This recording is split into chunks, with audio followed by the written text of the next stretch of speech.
Chapter 70. Seeing that the three of them had finished arguing, Duque continued, "The second is warning. Towns that have the conditions have to build beacon towers on high ground. Those that don't can use signal guns." Signal gun? Anduin frowned in confusion. Duque explained to Lothar that he had come up with the idea after seeing the dwarves' firearms. The effect was a bit like fireworks. But by stuffing a sealed gunpowder pack and releasing it into the sky, a colorful signal flare could be shot tens of meters into the sky. We can agree on a specific code according to the different colors. For example, red represents the attack of monsters, and the number of blue represents the approximate number of monsters. One of the biggest problems in this era was the inconvenience of communication. Magic communication was a luxury, and most of the messages were delivered by messengers on horseback. Only the most urgent messages would be sent by griffin knights. But it was impossible to have griffins in every town, and no matter how fast they were, could they be faster than the light source of the signal flare? Lang, Anduin, and Bolvar were all people who knew about the military and thought that it was a wonderful idea. The three of them looked at each other and saw the approval in each other's eyes. "Not a bad idea, I agree," Lang decided. Then the third one, strong army. "I don't know about the training of the kingdom's soldiers, but I think if the enemy is really as tall and burly as I imagined, I can help the kingdom in my own way." Anduin was slightly curious. "The figures of the male Naga under me are similar to the ones I saw in my illusion. Can I let them be my sparring partners?" Sparring partner. Upon hearing that, Anduin immediately realized that he had made a mistake in his military training. He had placed too much emphasis on human combat training. Regardless of what the tall monster Duque mentioned looked like, at least Anduin had seen trolls. There were indeed no trolls in the territories of Stormwind, such as the Elven Forest, the Western Wilderness, and the Red Ridge Mountains. But there were in Stranglethorn Vale further south. It was not impossible to use the tall trolls as an imaginary enemy. Even if it was a false alarm, the territory of Stormwind would expand towards Stranglethorn Vale in the future.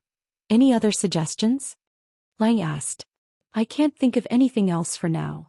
Lang repeatedly asked about Duque's hallucination until Duque could no longer provide any more information. Only then did the three of them let Duque leave. After Duque left, Lang suddenly asked, "What do you guys think?" Bolvar was the first to speak. "If Duke Marcus is a spy, then he must be the worst one in history. The threat that Medivh poses to us is real. Even if I think about it 100 times, I still can't figure out how the method he proposed is detrimental to the kingdom." Anduin shrugged. "My intuition has always been accurate. Duque will not harm us. But I feel like he's hiding something." "Hide?" Lang asked. Yes, he might have seen more, but for some reason he refused to speak. "Is it an accusation against Medivh?"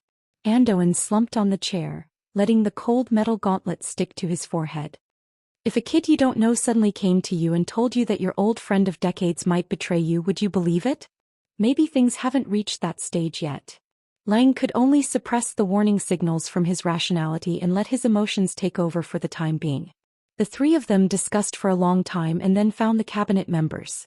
Finally, they unanimously approved Duque's proposal. 3 days later, in the barracks of Stormwind City, the soldiers welcomed a group of special instructors, the Naga. Standing on the high platform of the barracks, Lothar was fully armed. Beside him hung the dried corpse of a tall gnoll. His deep voice spread in all directions. "Now the kingdom is facing a new crisis. These damned monsters have mutated, multiplied, and are threatening the lives of every citizen. In the coming days, you must use your own swords to enter the forest and kill all these damned monsters." Oh. At this point, the thousands of recruits below slammed their swords against their shields, and let out a majestic roar. "Rookies, in order to prevent you from returning home as soon as you enter the battlefield, we have the honor of inviting Sir Duke Marcus Naga employees to teach you a lesson." As soon as Lothar finished speaking, Duque snapped his fingers and 10 burly and majestic male Nagas, who were generally taller than the human soldiers by 2 heads, went up the stage with huge wooden hammers and swaying their thick python-like tails. Oh, aren't Nagas evil? In that case, are Nagas considered monsters that must be killed? Will we be eaten if we lose?" The recruits below let out a strange cry.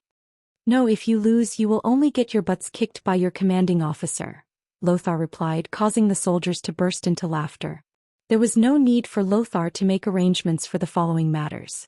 Soon an officer led the Nagas to the various arenas, and then let the strongest soldiers first spar with the Nagas. On the stage, Lothar, who was sitting and watching the situation, quietly tilted his head towards Duque. By the way, don't Nagas wield tridents? At this moment in Duque's mind he was thinking about the scene where the Stormwind City soldiers were easily killed by the orcs in the movie before he transmigrated. That was a battle of strength on a completely different level. In front of the orcs, whose arms were thicker than the thighs of humans, the human soldiers were as weak as children. One strong man could defeat 10 men. Usually when the orcs swung their hammers down, the human soldiers would either have their arms broken, or their heads and hands smashed into their bodies, and they would die immediately. Duque let out a breath of turbid air. I thought you wanted to use the trolls as imaginary enemies. Lothar's face stiffened. He thought that his plan to conquer the trolls' territory in Stranglethorn Vale and open up new territory for Stormwind City had been seen through by Duque. Bang! The next moment a scream came from the arena closest to Lothar. My hand! My hand! A strong soldier fell to the ground. He had already lost his sword and he was clutching his obviously bent arm. Next to him stood a tall male Naga. In the face of the massive number of hostile humans around him, the Naga seemed to be at a loss. Stop. Everyone stop. Anduin Lothar immediately realized that there was a problem. He jumped off the stage and dashed over. At the same time Duque also followed. The male Naga looked aggrieved. I only used half of my strength. It's okay. Duque patted the Naga's arm lightly. Damn it. You clearly wanted to kill Ladakh. A recruit roared angrily. Chapter 71. Enough. Shut up all of you. Anduin roared like a lion and the entire place fell silent. He looked at the 4 extremely thick arms of the Naga, the huge body, and the big wooden mallet that was obviously used to build a house. Anduin suddenly understood a lot. Send the injured to the healing priest first. I'll go first. Lothar's reputation in the army was unparalleled. Seeing that their boss was going to test it out personally, the soldiers immediately fell silent. At this moment Duque patted Naga's arm and said loudly, the one in front of you is one of the strongest human warriors. Attack with all your might or you'll be killed. Don't say I didn't remind you. Lothar did not care about Duque's words at all, and instead grabbed a standard long sword and shield that the officer next to him handed over.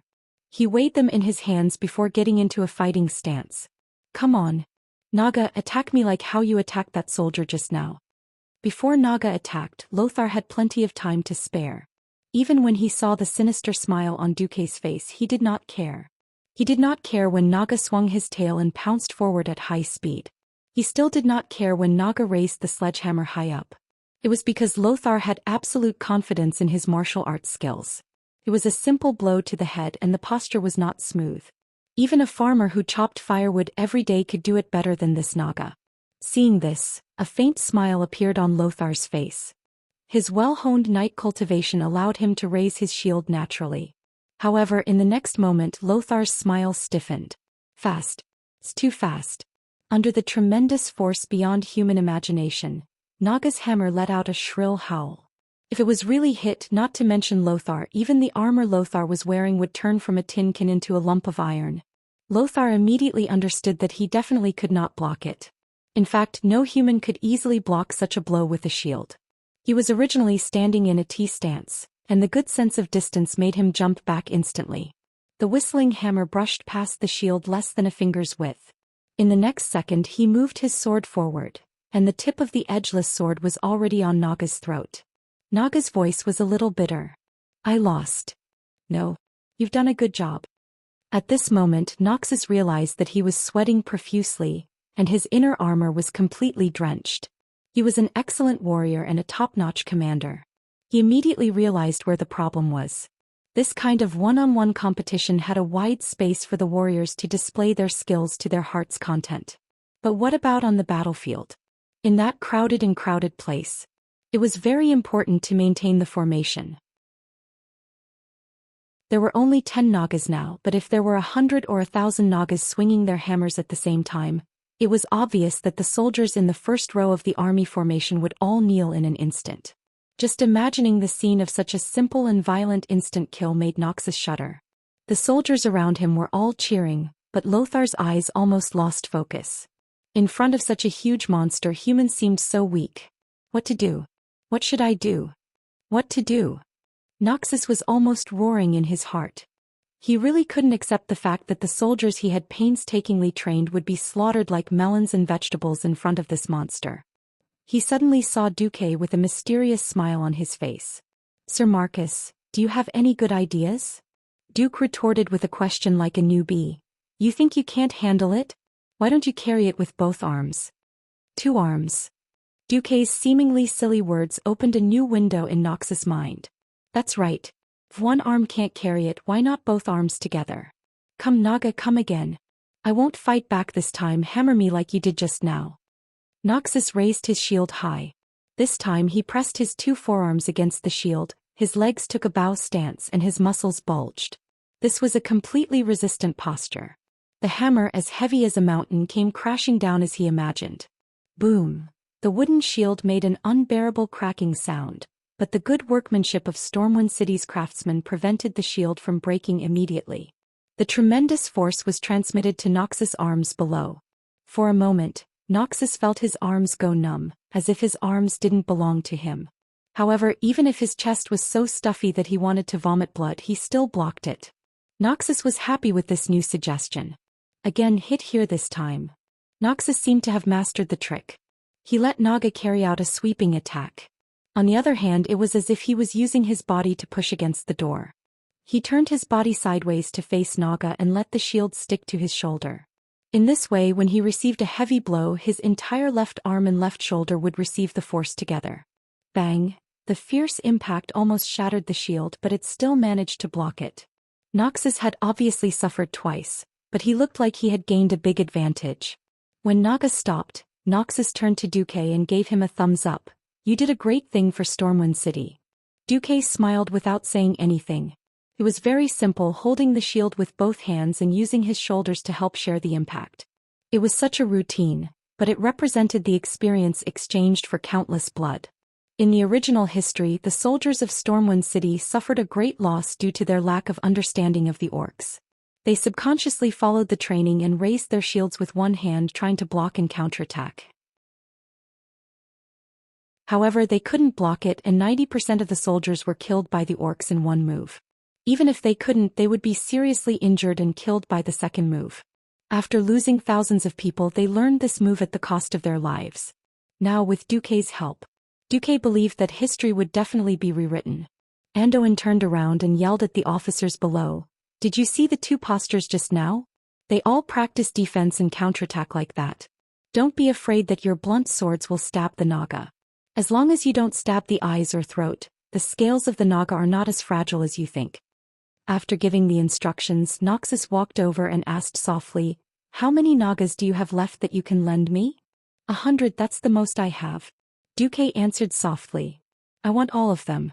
Don't worry, I won't let anyone bully your Naga subordinates. Although I know you don't lack money, I'll pay you according to the standards of the instructors." "Thank you."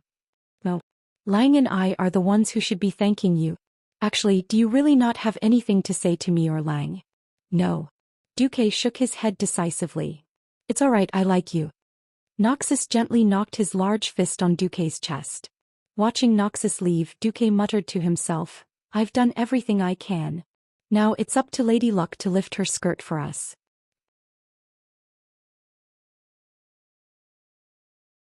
Chapter 72. There were still many things he wanted to do, but he couldn't do them. Looking at the shining stars outside the window, Duque let out a deep breath. Big changes had yet to happen, and there were only a few people with such foresight like Noxus. Most of the higher-ups in the 7 human kingdoms were still living a befuddled life. Just like how Duque wanted to build a road in the Elven Forest from Stormwind City all the way to Reedridge Mountain. Even if he knew that the officers of this era wouldn't understand the concept of rapid deployment of troops, as long as it was convenient for the people to evacuate when the Beastmen invaded in the future. The Beastmen were people who were adapted to harsh terrain. Whether it was a forest or a mountain, the Beastmen could walk as if they were flying. But the people couldn't. They had high requirements for road conditions. Evacuating with their families was often accompanied by large amounts of belongings that they couldn't bear to lose. But the road conditions in Stormwind were terrible. Apart from Stormwind City, almost all of the kingdom's territories were dirt roads that Duque found unsightly. It was fine on sunny days, but when it rained it was all mud. Not to mention people, even carriages couldn't move. Duque wanted to build roads, but did he know what he would run into? Those short-sighted nobles thought that Duque wanted to reach out to their traditional territories from the sea, but they all rejected him. Only a few knowledgeable and open-minded nobles like Bolvar agreed to build roads in their territories, but it was only a very bumpy cobblestone road. Even with Duque's money, the progress was abnormally slow. According to estimates, 100 days would be the most they could build from Stormwind City to Goldflash Town. It would be good if there was cement. Now he could only think about it. Regardless of the secular world, Duque had reached a bottleneck on his path as a mage. This was a very troublesome matter. No matter how the system elf helped to calculate, it couldn't figure out what Old Man Norton meant by expanding the magic circuit to the entire sky. This was Old Man Norton's original words. In the field of Earth Mage, you've already done very well. That is to use the entire Earth as your shield, absorbing purer elemental power from the Earth and storing it in your body. It forms a magic cycle and uses the magic in this cycle to communicate with the various elemental planes to cast magic. Even though your magic circuit can be successfully connected to the elemental world, and your circuit foundation is at the best level, you won't be able to advance until you understand the meaning of Sky Mage. By the way, the magic power you use to contact the elements realm has been diluted by spells. If you don't control the inflow of elements from the elements realm, your body will be burnt in a split second. After the old man said so much in one breath, Duque could finally ask, "Does that refer to the high concentration of magic power?" Norton shook his head. Yes and no. Concentrated, high-quality mana was indeed an important indicator of an earth mage becoming a sky mage. But the key is to perceive and master the feeling of turning the entire sky into your magic circuit through meditation. You're still young, you shouldn't be so anxious.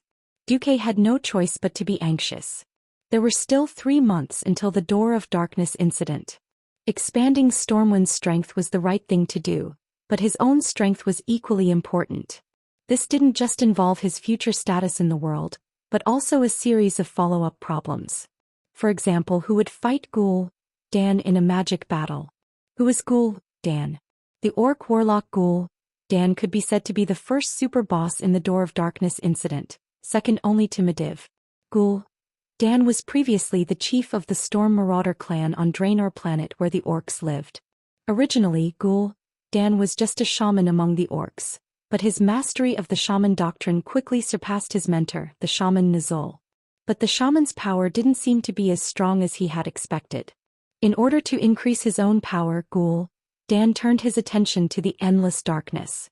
He quickly discovered the Demon King Sardra's right-hand man, Kill Jaden the Deceiver. And Kill Jaden's terrifying power benefited him greatly.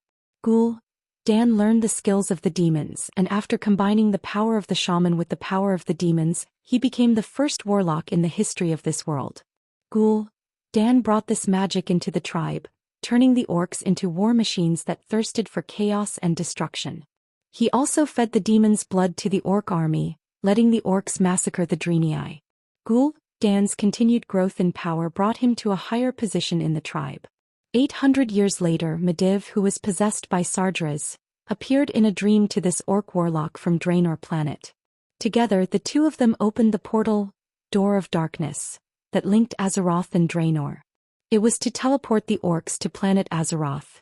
In the original history, Stormwind City's Royal Magic Academy lost miserably, and the entire Royal Magic Academy was almost completely wiped out. The winner was naturally the Orc Shadow Council ruled by Ghoul Dan.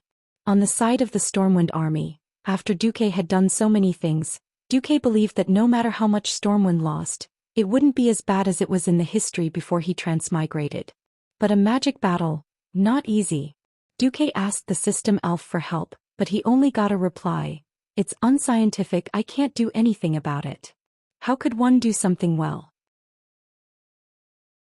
First one had to set a goal, then find a way to reach the goal, and finally put in effort, constantly making corrections, constantly solving problems before reaching the goal and finally reaching the goal. Now, Duque knew that his goal was to become the strongest mage, but he didn't know the process to reach this goal. He lacked information. And the books of Stormwind City's Royal Magic Academy couldn't meet his needs at all. Rubbing his eyebrows, Duque whispered to himself, "Looks like I still have to rob Karazhan." Yes, Karazhan, Mediva's lair. If this world's history was still within the 80%, after the door of darkness opened, there would be a chance to raid Karazhan. As long as he got rid of the chaotic Mediv and kicked Sargeras back into the abyss, then Duque would have the chance to get Mediva's treasure. In the original history, Khadgar, the traitorous dog, after getting rid of Old Max, followed a mage organization called the Violet Eye and took away Mediva's treasure and all the precious books, sending them to the Dalajan that he was truly loyal to. The result? With the fall of the Dalajan, a large number of Mediva's magic scrolls and books were lost. Let's not think about that first. There were still 3 months left and he couldn't waste it all. If he met a warlock who played with demonic magic, it wouldn't be good if he lost even more of his moral integrity. Duque decided to go into seclusion.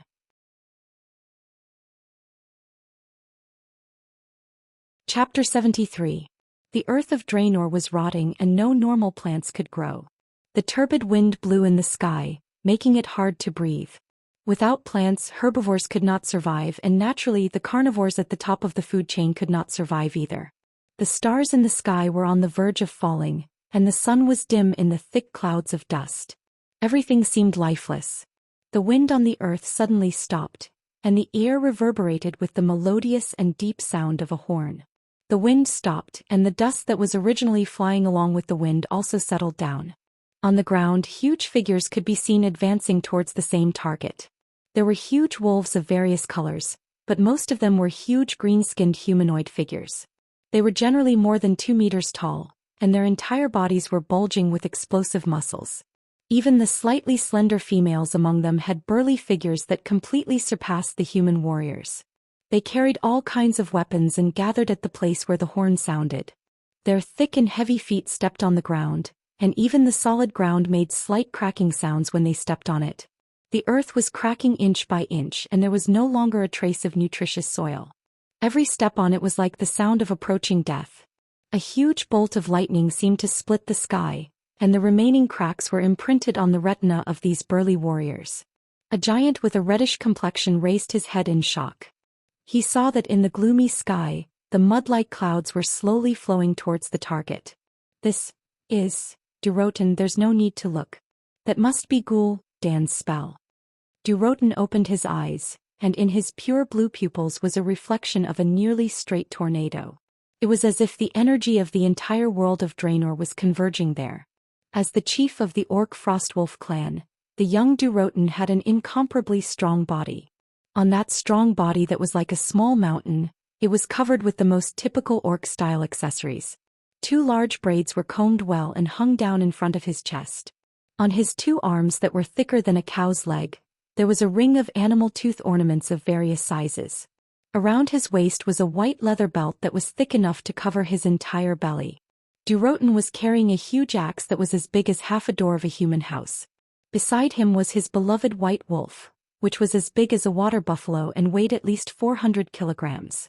Durotan wriggled his mouth, and the 2 protruding fangs in his lower jaw emitted a crisp metallic sound as they were pierced by decorative iron rings.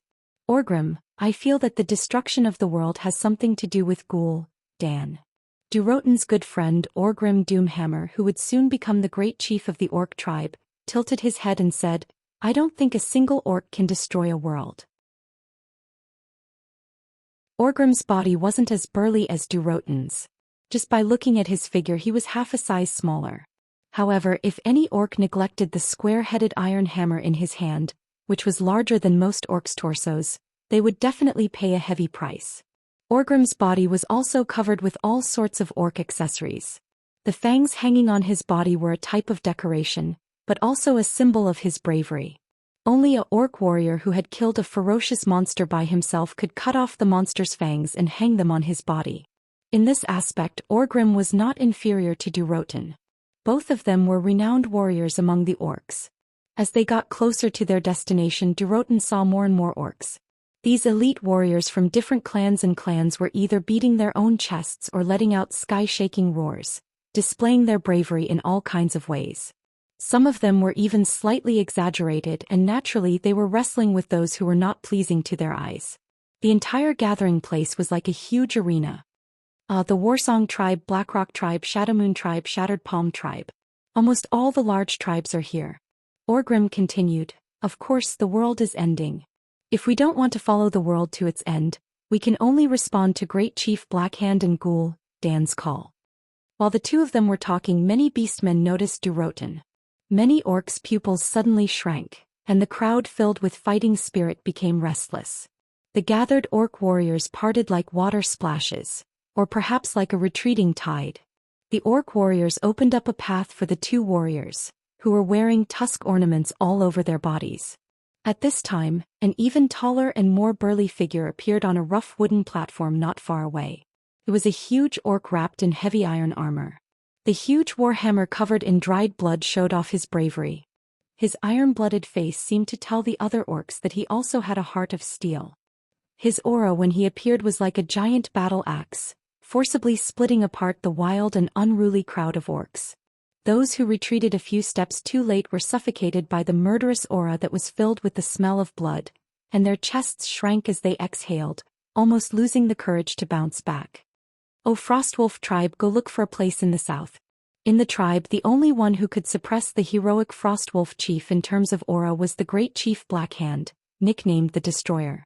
Durotan and Orgrim simultaneously punched their left chests with their right fists to show respect to the Great Chief. But Blackhand didn't even look at Durotan as he left. After settling down the Frostwolf tribe, an hour passed. In front of the huge stone gate that was a few hundred meters tall, there was a call to assemble. Woo woo, woo woo woo, the long horn sounded as if it came from a long, long time ago. It was as if it was announcing that the world that the Draenei called Draenor was about to perish. It was also as if it was blowing the horn of a new war. Most of the orcs didn't think that much. They only knew that it was Ghoul, Dan gathering the orcs in the name of Great Chief Blackhand. The green orcs surged towards the wide open space in front of the huge gate. The tall and sturdy figure easily squeezed the empty space until not even a drop of water could trickle through. The weaker orcs couldn't even get close to the gate. Those who lacked strength and stamina would naturally be pushed to the outermost circle. On the stone steps in front of the huge gate that was dozens of meters tall, a hunchbacked orc in a black robe slowly walked into the sight of tens of thousands of orcs, holding a skull staff. There were even a few huge bone spikes sticking out of his back, and there were even a few dried skulls stuck on them. His figure wasn't huge, but no orc would ignore his existence.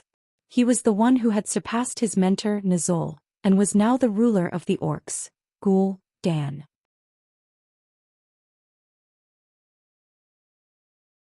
Chapter 74. His body had become ugly and terrifying from the corrosion of demonic energy. His claws glowed green from using demonic energy all day long. Unlike the Great Chief Blackhand's typical beastman bravery, his aura was cold and evil, and anyone who got close would feel suffocated. His eyes glowed with an evil red light, and his will controlled the fate of the entire beastman tribe. The staff filled with a terrifying aura stabbed into the solid floor tiles. It was a small sound, but the tens of thousands of beastmen in the plaza heard it at the same time. That was the rumbling sound of the gears of fate turning. When the world was about to be destroyed, when the land lacked food, when the beastmen were about to be destroyed, Ghoul, Dan as a shaman and beastman prophet, responded to the prayers of the beastmen. Ghoul, Dan moved his mouth full of fangs, and his voice spread in all directions through the evil magic. Our world is about to be destroyed, but the great beastmen will not be destroyed. His voice carried a strange echo as if the entire world was beating. Every word he said was powerful and powerful, revealing his absolute confidence. His words were like hammers striking metal, striking at the hearts of every beastman, causing their powerful hearts to spew out even more passionate blood, resonating with his words and boiling with his words. Oh! Countless beastmen raised the weapons in their hands, and the ancient boldness caused the beastmen to let out heaven-shaking roars, responding to Ghoul, Dan with a thunderous roar. Ghoul, Dan turned his body and pointed at the door behind him with his empty left hand. This would become a legendary portal door in the future, and it looked like a temple door. It looked solemn and dignified, as well as a hint of mystery. As he pointed with his long and craggy finger, the large and empty stone door suddenly changed. A green energy wave that could be seen with the naked eye rippled out from the stone door. In the green light, the beastmen could vaguely see the scenery of the world on the other side. It was different from this dark red world that was about to be destroyed. There was a clear blue sky, elegant white clouds, and the green trees that the beastmen longed for. The beastmen's breathing instantly became heavy. This door to a new world is about to open. Behind the door there are only a few weak races. Their strength is like our children. Their weak bodies are inferior to our women. Go. Conquer them. Slaughter them. Use our battle axes to be stained with the blood of our enemies. Use our bravery to fight for a new sky for our tribe. Under the influence of the evil demon's blood, most of the orcs had already become extremely warlike and crazy. After defeating the Draenei in battle, the orcs' confidence reached its peak.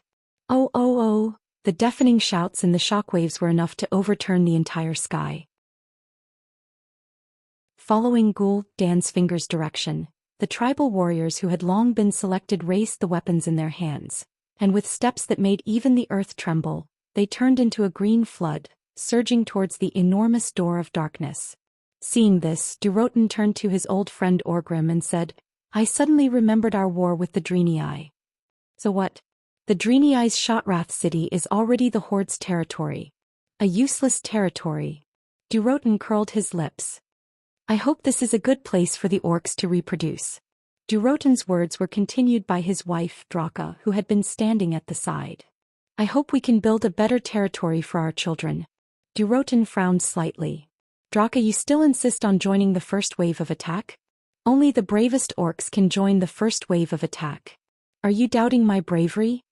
Draka was a little annoyed as she waved her dagger a few times. Alright, at least let me go first.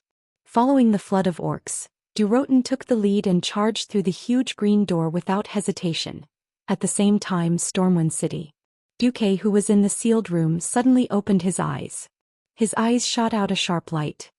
His hands were trembling from excitement and unease, and his heart was beating violently from excitement and fear. His emotions were so complicated that he could not even describe his feelings with a single taste. As a former university student, he had never tasted the taste of war after a long period of peace. But as a transmigrator who was determined to make a name for himself in the world of Azeroth, when he saw the system Elf's prompt, the dark portal is open, he knew that his opportunity and danger had arrived at the same time. Windsor. Makarov. For the first time in 3 months, Duque's voice could be heard from outside the door. The two of them, who had been eating and drinking in the outer hall for the past few days, were instantly energized. After knocking on the door and entering the room, they saw Duque with messy hair and a long beard. His appearance was dispirited, but his eyes were unusually bright. Ever since he became Duque's follower, Windsor had more than once wondered if Duque was a terrifying, ambitious person. He looked left and right and felt that it was a pair of eyes that thirsted to prove themselves and achieve something. Windsor could not help but feel a chill in his heart. Duque's clear and firm voice rang in their ears. The calamity that I have been worried about is here. Their hearts skipped a beat. Duque raised his head. This is not the end of the world, nor is it the end of mankind. There is still a lot to be done. I will prove to you, to all of Stormwind, and even to all mankind, that my preparations over the past year have not been in vain. As Duque's left and right arms, Duque had not hidden what he had done in the past period of time from them. For a moment, they all thought that Duque was going to start a rebellion and occupy Stormwind City. Duque's actions were very one-sided, not the actions of a rebel at all. And today everything would be revealed. In Stormwind City, Lothar was still supervising the training of the soldiers in the barracks. Lothar was quite satisfied with the progress of the soldiers. With the help of the male Naga, the recruits grew at a high speed.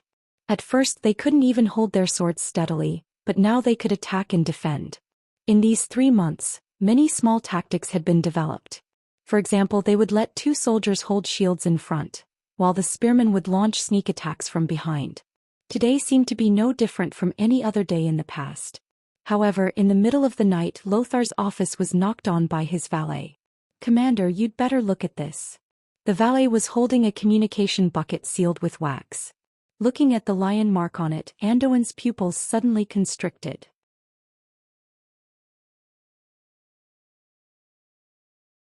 Chapter 75. 10 minutes later in the palace. King Lang, who had already gone to bed, was having a sweet dream when he was woken up by a hurried knock on the door. "Your Majesty, it's an emergency." Even though Lang was half awake, he could recognize that it was his good friend of decades, Anduin Lothar's voice. "What the hell? Anduin, what time is it now? I hope your emergency is as serious as you say." The queen, who was also woken up from her sleep, did not say a word and quickly dressed her husband. A few minutes later, when the guards opened the door of the bedroom for Lang, Lang saw a nervous, fully armed Anduin. "Your Majesty, traces of a foreign invasion have been found in the southeast of the kingdom. But before confirming my news, I strongly suggest that you take a look at the hourglass that Mediv gave you that day." Although it was early spring, the air was still cold. Lang only took a breath of the night air, and he felt that his lungs were about to freeze. Thump, thump, thump. Hurried footsteps sounded in the storm fortress. Under the escort of 2 teams of royal guards, Lang and Anduin came to a storage room that was strictly guarded by 4 guards. "Open it." Lang's voice was trembling. The guards opened it and quickly opened the empty storage room, and lit up the oil lamps around it. Under the illumination of dozens of torches and oil lamps, Lang and Anduin's gaze suddenly froze. All the sand in the black hourglass had fallen down. "When did this happen?" Lang was asking, but his voice had unknowingly become stern. "Didn't I order for it to be checked every day?" The head of the guards in charge was sweating profusely. "Yes, it was checked. I personally confirmed that there was still a finger-sized amount of sand in the morning. Your Majesty, your order was to check every day and inform you immediately when the sand in the hourglass is emptied." King Lang's face was ashen and he only said a few words: "Summon the cabinet immediately." Half an hour later, the storm fortress was brightly lit. On a huge map, Anduin pointed to the southeast of Stormwind. The first to discover that something was wrong was the outpost at the south of the Red Ridge Mountains.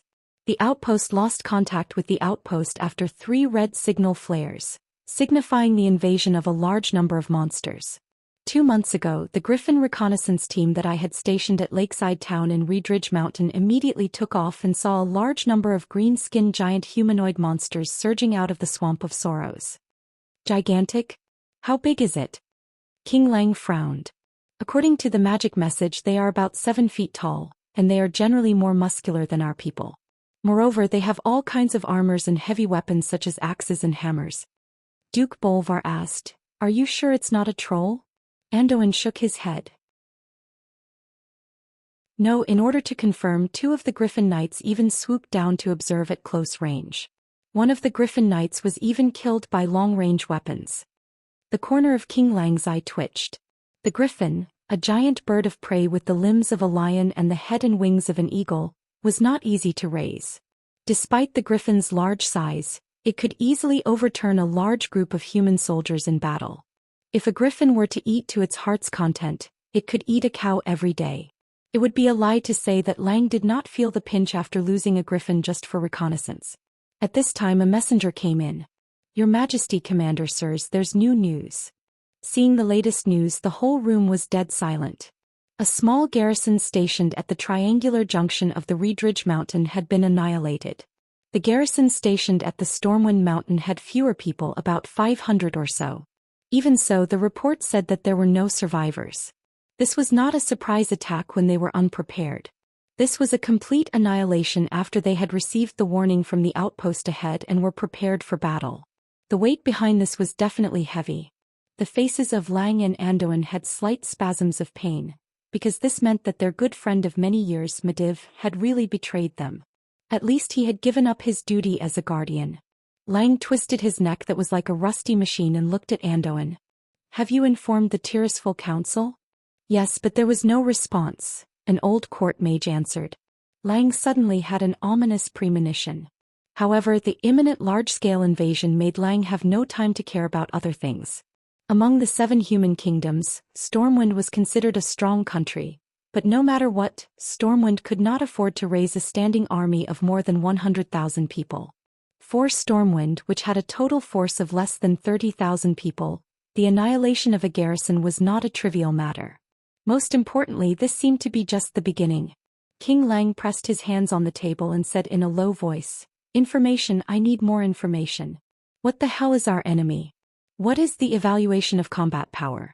Level of armed strength? Number? What is their goal? We can't easily fight a group of enemies that we know nothing about." Lothar raised a finger. "I suggest that Duke Marcus come to the meeting. He seems to have made more preparations for this." Lothar's suggestion was firmly opposed by several other upper-class nobles. "Sir Lothar, this is a war. This is not a war game that a 15-year-old child should be allowed to participate in." Several high-ranking upper-class nobles objected, and Lang had no choice but to shake his head slightly at Lothar. The king changed the topic. "Andoin, I need your people to organize a hunt and try to catch the other party's captives. If that doesn't work, corpses will do too." "As you command, your majesty. However, I suggest that you declare the kingdom to be in a state of war before that." "State of war? No. We don't even know who the enemy is, and we're declaring the entire kingdom to be in a state of war because of an armed conflict that occurred at the farthest border of the kingdom? What a joke." Marquis Cameron exclaimed. "Entering a state of war so easily would definitely be a great damage to the interests of the nobles." It was because a state of war meant that the king could easily order the nobles to pay war taxes, transfer the nobles' private troops, and even temporarily govern the nobles' territories. That was even worse than killing them. The attitude of Marquis Cameron and the others almost made Anduin Lothar choke to death.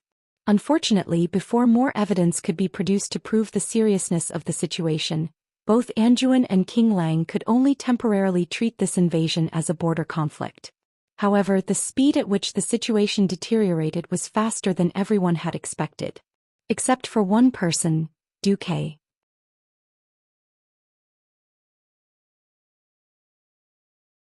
Chapter 76. Duque had asked himself countless times why Stormwind City could not defend even with the elite soldiers taught by Lothar. Was it because Lothar was forced to attack Karazhan at a critical time? Or was there another reason? After traveling to the world of Azeroth for so long, Duque finally understood something. Because the 7 human kingdoms all implemented the incomparably stupid aristocratic enfeoffment system, some things were destined to be irreversible. Unlike any centralized country, the backward enfeoffment system had its inevitability. In this era where transportation was incomparably bad, it was practically impossible to gather troops in one place and have food and supplies from all directions. Just transporting the food over the terrible soil and wet weather were enough to waste half of the food. In order to avoid excessive food loss, countries often arranged troops in various regions for the various nobles to provide for themselves. The king only had the right to order a certain noble when and where, according to their rank, how many troops they had to send, what equipment they had to use, where to go and where to attack. However, the king could not order the knights under a certain noble to do anything. This was the so-called vassals of the king's vassals, not the king's vassals. While the king had the right to order the nobles to do something, the nobles could also use their own troops to influence the king's decisions. The orcs had invaded, and like a plague, they spread across the entire eastern kingdoms of the world of Azeroth. From the beginning, when some of the nobles insisted that this was making a mountain out of a molehill and requested more information, the situation was like an express train heading straight to hell, falling straight down. 3 days later, the only thing the higher-ups of Stormwind knew about the orcs was that they had brought back an extremely majestic corpse in a griffin. Other than that, what did the orcs know? How strong were they? How many people did they have? Where were their targets? Stormwind knew nothing about this. However, the group of stupid nobles still forced the front lines to send back more accurate information, and refused to send troops, money and manpower for an illusory invasion, refusing the entire kingdom to enter a state of war. The endless wrangling with the nobles in Stormwind's stronghold made Lang and Andod tired both physically and mentally. When all the blockhouses near the triangular junction between the Elven Forest and the Red Ridge Mountain were captured by the orcs, the nobles panicked. Not only did this mean that Stormwind had lost its connection and control over its eastern territory, the Red Ridge Mountains, but it also meant that once the orcs broke through the Red Ridge Mountains, they would be able to enter the richest region of Stormwind, the Elven Forest. Compared to the precipitous terrain of the Red Ridge Mountains, the Elven Forest that was situated on the plains was truly without any danger to defend. In the tens of thousands of square kilometers of Elven Forest, there were more than 100 human settlements. If the orcs wanted to, they could completely ignore the defenses of the human towns and cities. They could first divide and surround the towns and cities, then annihilate them one by one. These settlements were the fiefdoms of the nobles in Stormwind, and where their core interests lay. We must not let those damned beasts invade the kingdom. Yes. In order to protect our homeland, we will fight to the last man. For Stormwind, for Azeroth. Fight. The nobles who had been slow to react suddenly came to a consensus within an hour. They unanimously requested King Lang to organize a battle at the mountain pass of the Elven Forest into the Ridge Mountains, and use the dangerous mountain gorge to stop the orcs from further invading. After finally sending the nobles away, Lang slumped on the throne and asked Anduin in a weak voice. In this empty and huge inner court, there was only him and Lothar, the king and the minister. What do you think of this battle? Your Majesty, I am not optimistic. According to the intelligence, those huge green beasts are very good at fighting in the mountains. I do not think that they can be stopped by just relying on the terrain. Then what should we do? Let them invade the Elven Forest and destroy the essence of the whole kingdom? How if Medivh is here? God, why do I always forget that he is the culprit of this incident? Lang covered his face in pain. Shli, I think we should ask for Duque's opinion. After all, the response from the front line is that the performance of the troops trained by the Naga is obviously better than the other troops, Lothar suggested in a low voice. He may have some smarts, but he is too young and his status is too low. Besides, the great nobles will not tolerate a little kid telling them what to do. Sigh. As the preparation for the war began, Anduin felt that Duque was more and more good. Before the troops arrived, the food and fodder arrived first. In order to mobilize the food needed by the army, Lang had to order the food of Stormwind City to be transferred to the front line near the Ridge Mountains. However, the spring rain in March made the transportation of food extremely difficult.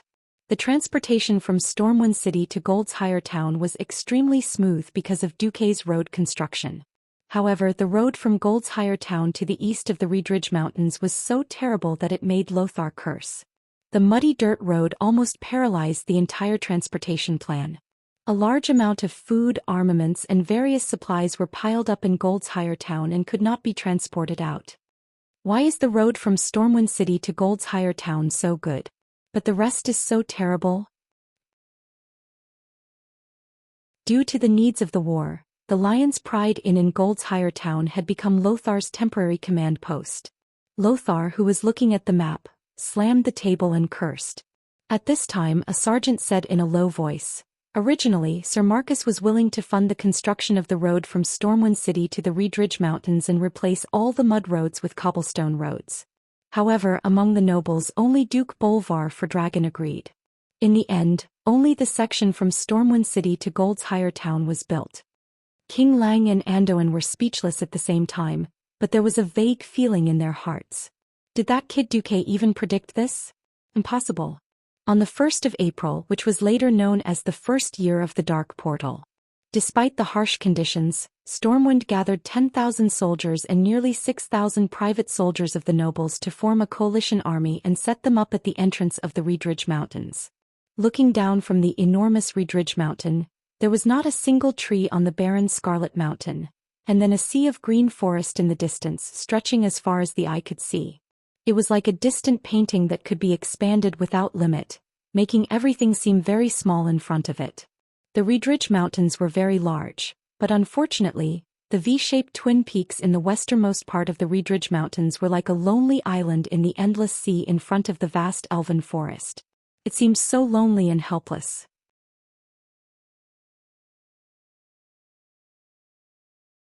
Chapter 77. Anduin Lothar stood on the peak of this isolated island. Looking at the newly built bunkers on both sides of the mountain path, Anduin was uncertain. He did not know how useful this temporarily built line of defense would be. "We've prepared a month's worth of rations, more than 150,000 arrows and 1,000 spare sets of armor. the logistics officer reported to Anjuan. But Anjuan was restless because of this. There was nothing he could do about the lack of logistics. He could only hope that the weather would improve. If we can drag it out until midsummer, the road should be much easier. However, the scene on the 3rd of April left the entire upper echelons of Stormwind speechless.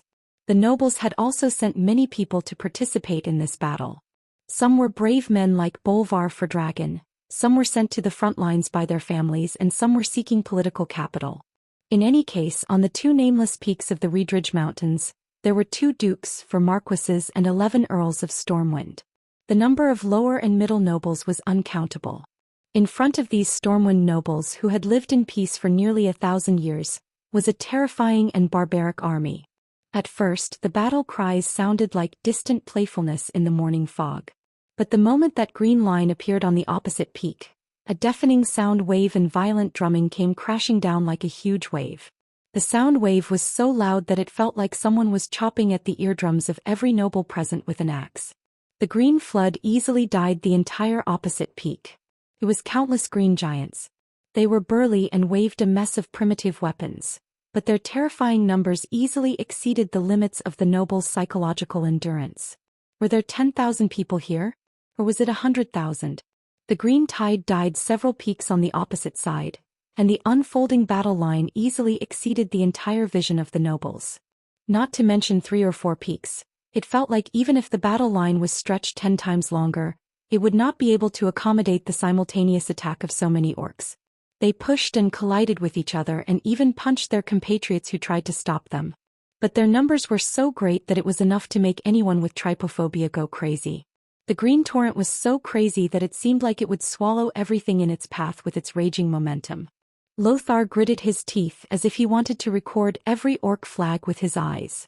Unfortunately, he could only copy the 3rd flag that looked like scribbles and could only give up.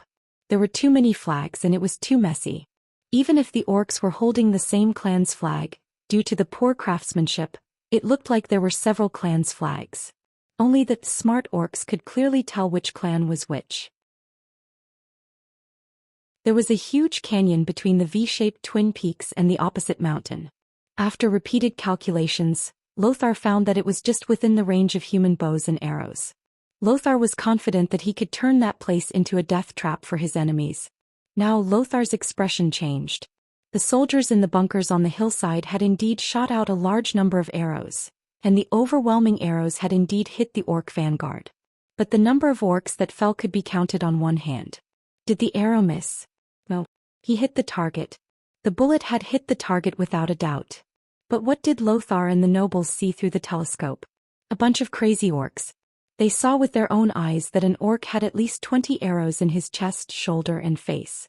However, the green-skinned orc swung his arm in front of him as if he was shooing away a fly, forcibly sweeping away all the arrows or pulling them out and throwing them on the ground. His right eye was already blind, his flesh had been flipped open, and the arrowheads had hooked out large chunks of flesh, leaving more than 10 huge bloody holes the size of a wrist on his entire upper body. But the orc still charged forward crazily. He roared and rushed to a bunker, using his huge hammer that was several times bigger than a human head to smash the outer wall of the bunker made of bricks and stones. He dragged a wailing soldier out of the bunker and tore the soldier in half at the waist in front of the remaining defenders of the bunker. The soldier did not die on the spot. Amidst the orc's crazy laughter, the upper body that had lost its lower body crawled on the ground for a few meters before dying. This scene made Lothar and the nobles tremble. All the fortifications, like sandcastles on the beach, were all washed away by a huge green wave. Release the arrows. The orcs fought head-on. Falling rocks. Lothar saw with his own eyes that a rock the size of a millstone fell, about to smash an orc who was rushing up the mountain into meat paste. Do you know what happened? The orc used his arm that was thicker than a cow's leg to swing his fist and smash the big rock. The storm warrior who threw the stone was stunned. In that split second, the beastman had already crawled in front of the storm warrior. A huge and thick arm stretched out and grabbed the storm warrior's hair and head. The storm warrior's entire body was pulled out of the wall and thrown down the mountain. The orc who was laughing halfway up the mountain chopped the soldier in half with his axe the moment he passed by. This caused the orc to laugh even louder. The orcs were a bunch of bloodthirsty and warlike lunatics. Anduin Lothar's face turned green. He knew that anyone could see that the Stormwind army had to retreat. The battle was irreversible. Order the entire army to retreat. The order to retreat was not wrong. Any rational commander would know that there was no way they could fight in this situation. But how they would retreat was also a problem. If everyone scattered, the retreat would turn into a rout. Under the relentless pursuit of the energetic orc army, it would easily turn into a rout. In the end, there would only be less than 10% of the soldiers who would be able to return to Stormwind City. All the nobles fixed their burning gazes on Lothar's handsome but pained face. Lothar gritted his teeth and said, "The Griffin Legion will cover our retreat." On a blue flag with golden edges, a golden griffin held a sword in each of its hind claws. This was the Griffin Legion. Stormwind's first legion in the eastern part of the Elven Forest. Its history could be traced back to the descendants of Thoradin the Great. Stormwind's founding emperor had led his people south to the rich Elven Forest. It had participated in the First Stormwind War. At that time the Elven Forest had not been as peaceful as it was today. At that time there had been many trolls in the forest.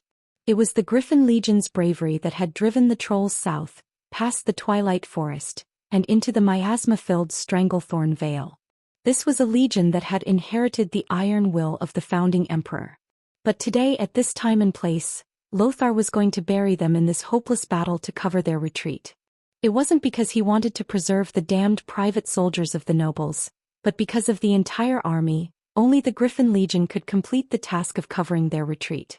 Any general who knew how to use troops knew that no matter how badly an army was beaten, as long as a tenth of the old soldiers were left, the spirit of the army would be passed down, and their reputation would continue.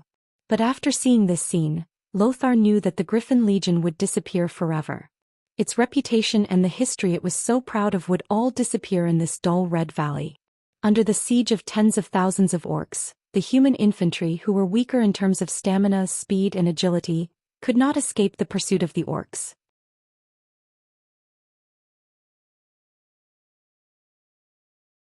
Chapter 78. Above the mountain peak that represented the horizon in the distance was a dark gray sky.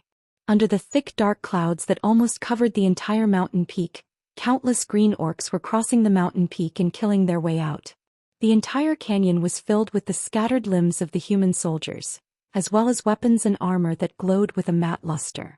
From the initial defensive battle, it had already turned into a scene of an apocalyptic massacre. Apart from the heavy-duty crossbows and a small team of mages that could cause relatively effective damage to the orcs, the human camp could not do anything to the orcs at all. The orcs smashed the pillboxes one by one like whack-a-mole, pulled out the human soldiers inside and killed them one by one. The entire canyon echoed with the orcs' rude and arrogant laughter. Anduin Lothar, who was in the command post at the top of the mountain, turned pale. He turned to the commander of the Griffin Legion and said in a deep voice, "General Tom Seamus, bring your men and follow me. Stormwind needs a legion to cover the rear." After saying that, Lothar's tall body seemed even taller. Every noble present lowered their heads in shame. They were the ones who forced King Lang to fight a messy battle without knowing who the enemy was. They were the ones who let Anduin and the entire Griffin Legion die in order to protect their own territory. The command post was clearly bustling with people, but all the nobles suddenly felt a sense of desolation. They felt like they had given up on a comrade. General Tom Seamus was a middle-aged man in his 30s with blonde hair and a square face. He was a typical soldier who did not seem like a noble at all. His coarse eyebrows rose along with the bulging muscles on his cheeks. General Seamus stood at attention and smiled as he gently put on his helmet. Before putting on his helmet, he did not forget to tidy up the red tassel on his helmet, which was different from that of ordinary soldiers. It seemed that he was afraid that the orcs would not be able to tell that he was a general. "If I were to go with Sir Lothar, I'm sure I wouldn't be lonely," he said calmly, but there was a sense of firmness in his voice that was almost beyond the scope of his voice. "Willing to be a hero for a second? Or a coward for life?" Only when a man truly understood these words would he understand where the heaviness of the sword in his hand came from. Lothar turned to Bolvar for Dragon and nodded. "If I can't go back, tell Lang that his good friend Anduin Lothar fought for his kingdom to the last drop of his blood." Bolvar's facial muscles twitched. He suddenly took a step forward, wanting to draw his sword from its scabbard. I'll accompany you. All of a sudden Anduin's hand pressed down on Bolvar's wrist, preventing him from drawing his sword. The war has only just begun. The death of a mere knight is enough. I'll leave the retreat to you, Duke for Dragon. Anduin's voice was so loud that no one could tell that he was ready to die. Bolvar's mouth squirmed for a long time, but he could not utter a single word. In the end, he resolutely turned his head away, and his face was filled with unconcealable pain. Listen up, I, Bolvar for Dragon, will be in charge of the retreat. Whoever wants to be the first to escape will have their heads cut off. Lothar had even considered this. Without the support of King Lang, Anduin was just a mere knight. But without Lang, Bolvar was still the high and mighty duke. His family background and identity were a deterrent to the nobles who no longer had much fighting spirit. Soon all the nobles in the command room filed out. The yells of the noble officers could be heard from the back of the mountain. Apart from the soldiers in the small fortress, more than 70% of the soldiers on the mountain began to retreat in an orderly manner. Looking at the green tide in the distance, Lothar's eyes were filled with indescribable complexity. Was it loneliness? Was it sorrow? Was it indignation? Or was it courting death? Tom Seamus returned and stood by Lothar's side. His voice was firm and powerful. The 5,000 soldiers of the Griffin Legion are ready. To be honest, Lothar did not need to bring up the rear himself. As the commander of this battle, he could totally push the responsibility to the nobles who had been arrogant before the start of the battle, only to tremble in fear at the sight of the orcs.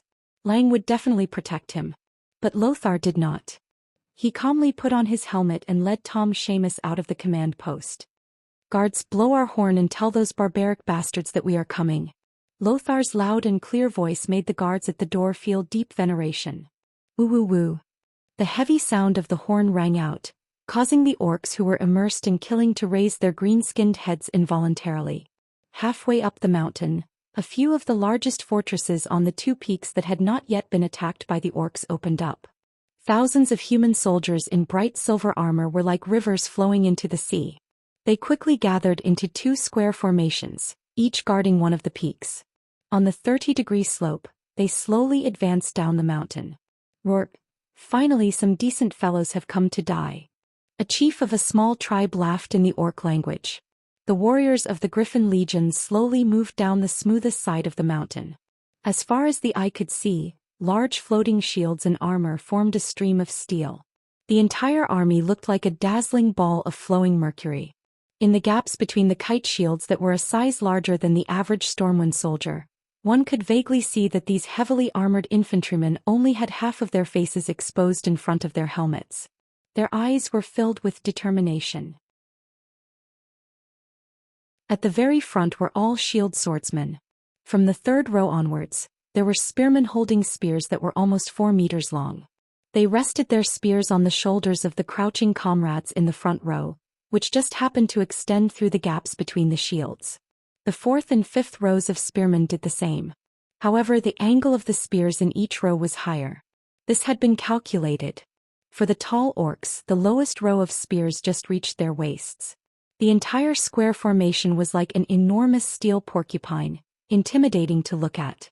It was as if a forest of spears had risen up, the densely packed spear tips glinting with cold light. If they were up against humans, this would probably be a battle of attrition. Simple bows and arrows were almost useless against this line of defense. But the orcs were different. They laughed sinisterly and roared, waving their extremely heavy weapons as they attacked fearlessly. Giant battle axes swept across, and all that could be heard was the sound of spear shafts snapping. The spear shafts of the spearmen were all specially chosen. Normally, when humans used heavy swords to hack at the same spot, they would have to hack at least a few times before it would break. But in the face of the orcs' immense strength, breaking spears was as easy as breaking chopsticks.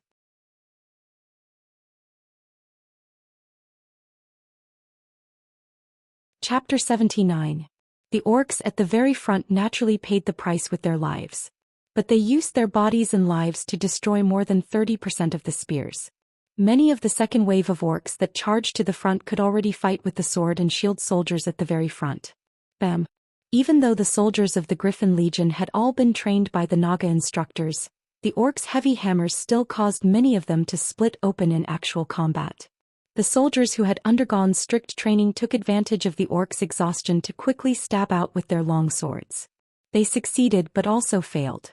They had indeed killed the second wave of orcs, but the third wave had taken advantage of the situation to close in. Some of the berserk orcs threw out their heavy hammers that weighed more than 50 kilograms, while others even crashed into the human formation. The heavy blows that were comparable to the charge of a rhinoceros often required 3 or more warriors to stack up their shields to withstand it. Many depressions appeared in front of the orderly human formation. Once they were locked in combat, the difference in individual combat ability was immediately apparent. Even against an elite force like the Griffin Legion, the orc warriors could still fight with a loss ratio of 1 to 3. This was all thanks to the orcs' terrible armor. These green-skinned orcs usually had less than 30% of their bodies covered in armor, and it was leather armor that was easier to pierce. Once the heart or any other vital point was pierced, the orcs would also be finished. It was just that the orcs' tenacious vitality allowed them to fight for a period of time after receiving a fatal injury before collapsing to the ground and dying. Anduin Lothar waved his heavy sword and fought at the very front. He was perhaps the most eye-catching existence in the human camp. He used a two-handed sword like it was a one-handed sword. His solid but unflashy swordsmanship allowed him to finish off his enemies in the simplest and fastest way. There were already more than 20 orc corpses lying in front of him. The commander should have been at the center of the army. But now that this kind of tactic had lost its meaning and required courage, he came to the front lines. A solid pillar of support could give the soldiers more confidence. On a nearby mountain, General Xiaxia made the same choice as Lothar. It was a pity that the difference in strength between the two sides was too great. Whether it was in terms of military strength or individual combat power. Every time Lothar cut down the orcs at the front, the ones at the back who were already impatient would immediately fill in the gaps, roaring as they launched crude yet powerful attacks. Less than half an hour into the battle, Lothar believed that he had caused no less than 1,000 casualties to the orcs.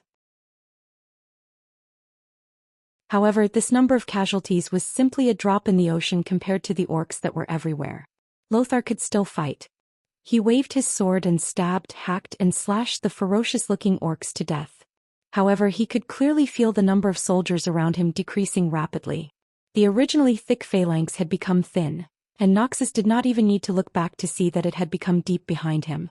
There were 3 horizontal formations arranged along the mountainside. Behind the formation were a large number of injured people who were unable to move or had difficulty moving. To make matters worse, there were many orcs that he had never seen before.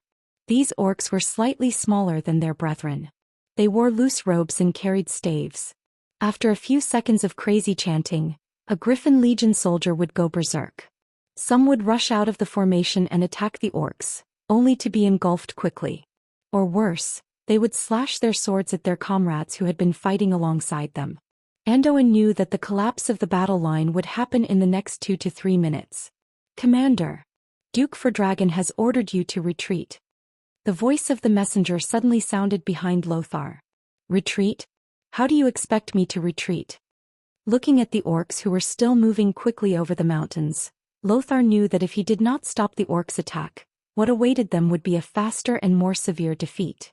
Lothar tilted his head and saw that General Xiaxia's troops on the mountain peak next to him had not been defeated either. However, their losses were a little worse than his. There were only 2 horizontal lines left. Lothar did not know that at this moment, more than a dozen nobles dressed as private soldiers had crept up the empty mountain peak.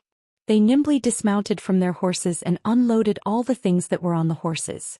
While they were doing this, a warrior wearing the standard Stormwind armor with the insignia erased almost couldn't help but draw his sword and rush down to help. However, he was stopped. "Can you help by going down alone?" "Reggie." The one who was called Reggie was naturally Reginald Windsor, the future marshal. Windsor gritted his teeth. "Am I not going to do anything?" Duque smiled and raised 3 fingers. Every time he finished a paragraph he would curl 1 finger. "First of all, don't forget that you're already my follower. Second, that's why I'm here. Third, I don't know how to split myself. I can at most destroy the opponent's flames, but I can't cover 2 troops at the same time. I want you and Makarov to cover General Tom Xiaxia on the mountain. Such a person shouldn't die in this place." Windsor waved his hand and more people dressed as private soldiers crept up the previously empty mountaintop fortress.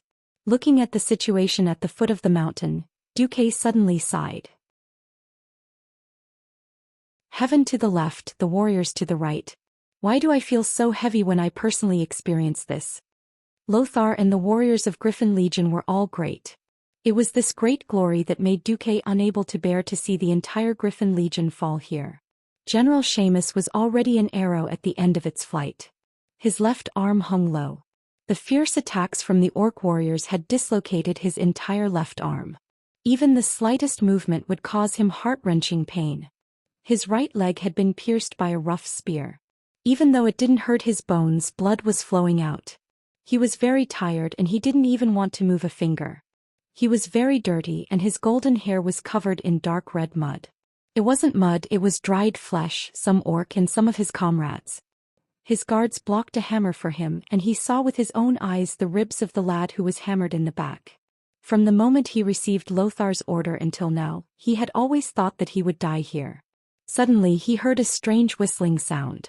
It was similar to the sound of a rain of arrows, and it was even more frightening than the sound of 10 archer companies firing in unison. Before he could turn his head, there was a sudden deafening pft pft pft, and the green in front of him was swept away. The green tide that he had thought would never stop was forcibly torn apart. Who did this? General Tom Seamus suddenly turned his head. He saw something he had never seen before. At least 100 palms of arcane energy floated in the air.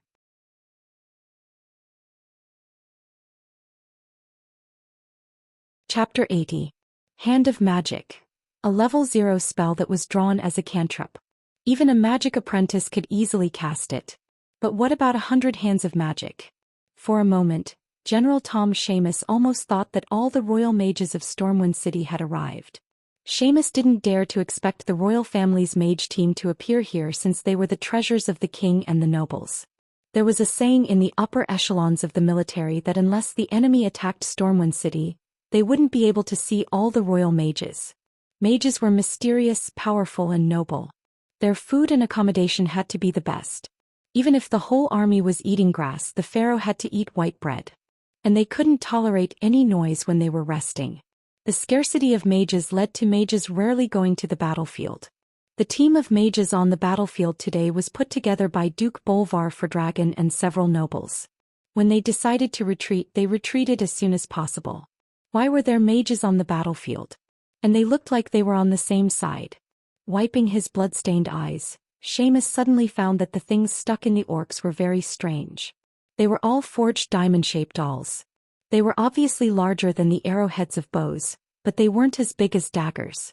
However, it was these awls that made hundreds of orcs cover their eyes and roll on the ground in pain. And twice that number of orcs were sent flying down the hill, seemingly dead. Was this also magic? The next moment, a striking black shadow floated down from the top of the hill. He was wearing a weird black robe and his entire face was hidden in the hood, making it impossible to see his face. The hands of magic around him, which were made of arcane energy, launched arcane missiles ferociously as he descended. No, it couldn't be called arcane missiles anymore. It was a barrage. Denser than a rainstorm and more violent than a rain of arrows. Those were arcane missiles that only official mages could launch. As an experienced general, Seamus could tell at a glance that it was definitely not something that a novice earth mage of the royal mages could release. Every purple-blue arcane missile was not only fast but also powerful.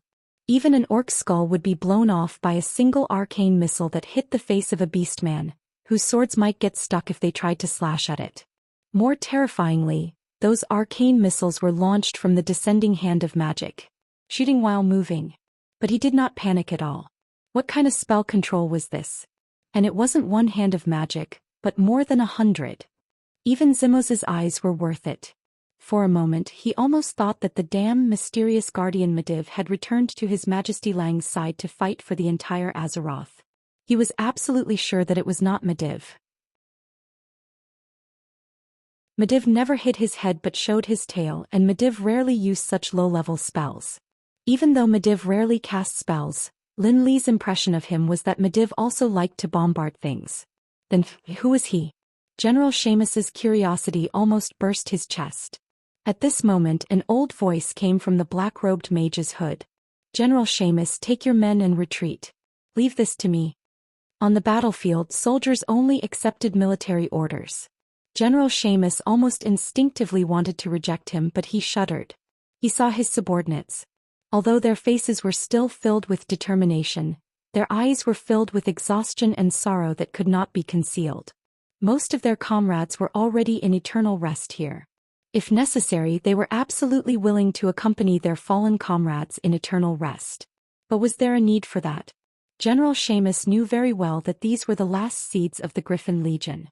If they were all killed, the Griffin Legion would forever disappear from the battlefield in Stormwind. Gritting his teeth, General Xiamus roared, "Sir Mage, thank you for your help, but the last order the Griffin Legion received was to defend this place to the death." Under the black robe, Duque was stunned. He did not think that Xiamus would be so stubborn. No, it should be said that he was so stubborn. How was he going to convince this guy? Duque was also anxious. He lightly tapped the left side of his chest and a mage's badge flashed. "His Majesty Rin has orders. You have already completed the task of stopping the enemy. Now retreat immediately. After you go down the mountain there will be backup to cover you." General Xiamus's body trembled. He had been in the army for many years. How could he not tell that the black-robed man in front of him was actually faking an imperial edict? Stormwind had a strict military system. The secrets within were definitely not known to outsiders. He almost wanted to curse the black-robed old man. But the badge of the members of the royal family mage squad was definitely real. Most importantly, he saw the will to live suddenly emerging on the faces of the young men around him. How could he bear to let so many good lads die in a hopeless battle? "What's the backup? Tell me. Otherwise, I can't take the risk of 10,000 troops and 20,000 civilians being chased and accept such an order from His Majesty." Duque was anxious too. In the end, he told Xiamus one of the backup plans through Mage's messenger. As soon as Xiamus heard it, he immediately perked up. "Warriors of Stormwind, listen up. The main force has successfully retreated. We are now retreating in an orderly manner." Xiamus's loud shout undoubtedly gave the soldiers of the Griffin Legion a shot of adrenaline. Under the suppression of Duque's storm-like magic missiles, the Griffin Legion on this side of the mountain began to retreat in an orderly manner. On another mountain, Andoin, who was in the midst of a bloody battle, immediately realized that something was wrong. Damn it! How could Xiamus retreat at this time? At this moment, Lothar even wanted to kill Xiamus. The two mountains acted as a barrier for each other. However, once one of the mountains was lost, it would be easy for the other mountain to fall into the enemy's counterattack. Lothar had witnessed the ability of the orcs to climb mountains like they were on flat ground. In the blink of an eye, the beastmen who had been out of the archer's shooting range had gone from shooting arrows to shooting straight arrows. In the blink of an eye, they didn't even need to use their spears anymore. They were already using their swords to fight in close combat. However, Andoin immediately discovered that the orcs on the opposite side of the mountain did not chase after them. Instead, they showed signs of dispersing. It was because the orcs' green skin was very eye-catching under the sun. Before Lothar could react, he suddenly discovered that there was something wrong with the orcs in front of him. A large area of ice appeared under the feet of the orcs, and the line of battle between the orcs and the human soldiers was the boundary of the ice. The extreme slipperiness of their feet greatly weakened the orcs' ability to climb mountains. Is there a powerful mage?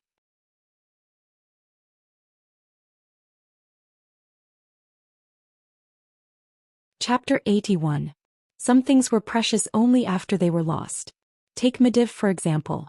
With the Guardian of Azeroth and the strongest mage in the world, King Lang could face the most powerful human kingdom, Rotterdam. No matter how many beastmen there were, it would only take a few Bayou to finish them off. Teach the orcs how to behave. Now, sigh, it's all tears. At this moment, Lothar had yet to confirm that Medivh was the culprit who caused the entire kingdom to fall into a crisis. However, he was clear about one thing. If even the elite Griffin Legion was defeated like this, the ordinary garrison troops and private soldiers of the nobles would not be a match for them. At this rate, Stormwind would definitely be destroyed by the green-skinned monsters. He had thought about it countless times. If he could return alive this time, he would try to persuade Lang to mobilize the 7 human kingdoms to fight against the Green Tide. But that was just a thought. until a mysterious black-robed mage floated over from the opposite mountain peak. No one would have noticed him, but the problem was that the mage's appearance was too cool. Not only did he freeze the orc's feet as he floated in the air, but he also had more than 100 mage hand that fired arcane missiles non-stop. Mobile casting was not a very advanced technique. Many official mages knew how to do it. But controlling more than 100 hands of magic to fire at the orcs while he was on the move, and almost all of the bullets hit. That was terrifying. Anduin Lothar was almost dazed. Should he say that this black-robed mage was strong? It felt like he was only using low-level spells. Should he say that he was not strong? The power of this person turning the entire situation around in a short period of time was really terrifying. Perhaps half of the mages of the Wang family would only be able to achieve such an effect. For a moment, Lothar almost thought that his old friend Medivh had turned over a new leaf and returned to the good side. The newcomer was definitely not Medivh. That strange arcane energy definitely did not belong to Medivh. Lothar, take your people and evacuate immediately. This old man has prepared a few gifts for these rough fellows. It was still the same old voice and Noxus was stunned to hear it. Duque knew that Noxus wouldn't believe him. Noxus gritted his teeth and nodded. Let's retreat. Someone will cover us. Lothar ordered. He didn't completely believe the mysterious old man's words, but compared to Seamus, his current situation was worse. Seamus was the first to retreat. If he didn't retreat when the orcs surrounded him, his troops would be annihilated even faster. Just as the remnants of the Griffin Legion retreated up the mountain, Noxus finally received the cover that the mysterious elder had mentioned. They were hundreds of strange arrows. Lothar's sharp eyesight clearly saw that these arrows were longer and more peculiar than the arrows of the Stormwind archers. At first he thought that these were the arrows that the Elven Rangers loved, but upon closer inspection he was shocked to find that these arrows were not fired from bowstrings at all. Similarly, they were not ballistae. Noxus couldn't possibly understand that this was a piece of technology that Duque had brought that could be replicated in this era. As a player who had also played Total War Rome 2, Duke accidentally found a piece of information. He had forgotten about this piece of information, but the system genie managed to find it. That was the Roman heavy javelin. The spearhead of the heavy javelin had been specially made. First, one of the rivets on the spearhead had been replaced with wood, so that the javelin would break upon impact, making it impossible for the enemy to pull it out and throw it back. Then the great Emperor Caesar had also made improvements to this kind of javelin. He added a hard iron spearhead to the soft metal shaft, so that the javelin's penetrative power was greater. However, the spearhead was not fully quenched, so it would bend after impact and be difficult to pull out. Later, there were light javelins with lead lumps added to the wooden and iron joint. These javelins had a longer flight range. So what Noxus saw was the final version of the heavy javelin after 3 generations of improvements. On the hilltop, hundreds of young fishermen were throwing javelins after javelin with all their might. After several months of training, they were already very familiar with throwing this strange javelin. However, they had no idea that from the beginning, Duque had not trained them to hunt whales, but to make them javelin throwers.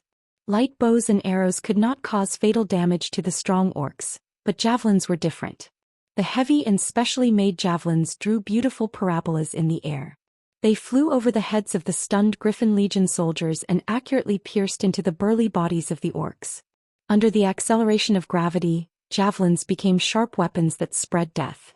More than once, orcs that had been pierced in their vital parts were sent flying and rolling down the hillside, even crashing into several orcs. Coordinated with Duque's arcane bullets, the javelin team easily suppressed the entire orc army's offensive. The javelins in the pillbox on the hilltop seemed to pour out endlessly towards the orcs. The entire hillside reverberated with the screams of the orcs, the cheers of the Griffin Legion soldiers, and the whooshing sounds of the javelins breaking through the air. Good kill. Friends on the hilltop, from today onwards we are brothers. The Griffin Legion soldiers had seen their comrades fall one by one, but were helpless against these barbaric and crude green-skinned creatures. They had long since been suppressing a bellyful of anger. Now that they saw the orcs suffer heavy casualties, they naturally cheered. Only Noxus was clear-headed. He knew that this kind of attack could not last for long. Warriors, bring the weapons of your comrades. The future recruits of the Griffin Legion will need the inheritance of the heroic spirits of these brave warriors. Noxus had already realized that the weapons produced by Stormwind City's craftsmen would not be able to meet the needs of such an all-out war. The road to the hilltop was not easy, but it was nothing for the Griffin Legion soldiers who had not yet exhausted themselves. On the hilltop fortress, Noxus took off his sweaty helmet. He was shocked to find that the people who had protected them with their lives were actually a group of tanned fishermen. They were bare-chested and continued to throw bundles of javelins to the orcs as death gifts. The orcs closest to them were also suppressed 100 meters away. Noxus immediately thought of something and walked in front of Duque. "Esteemed Sir Mage, may I ask what is your relationship with Duke Marcus?" "That kid is my disciple for the time being." Duque continued to speak with the voice-changing system that the system elves had helped to create. He spoke in a tone that seemed to be taking advantage of his seniority and age. Noxus was very smart and he immediately thought of many things. So the experienced Duque actually had such a mysterious and powerful teacher supporting him. No wonder.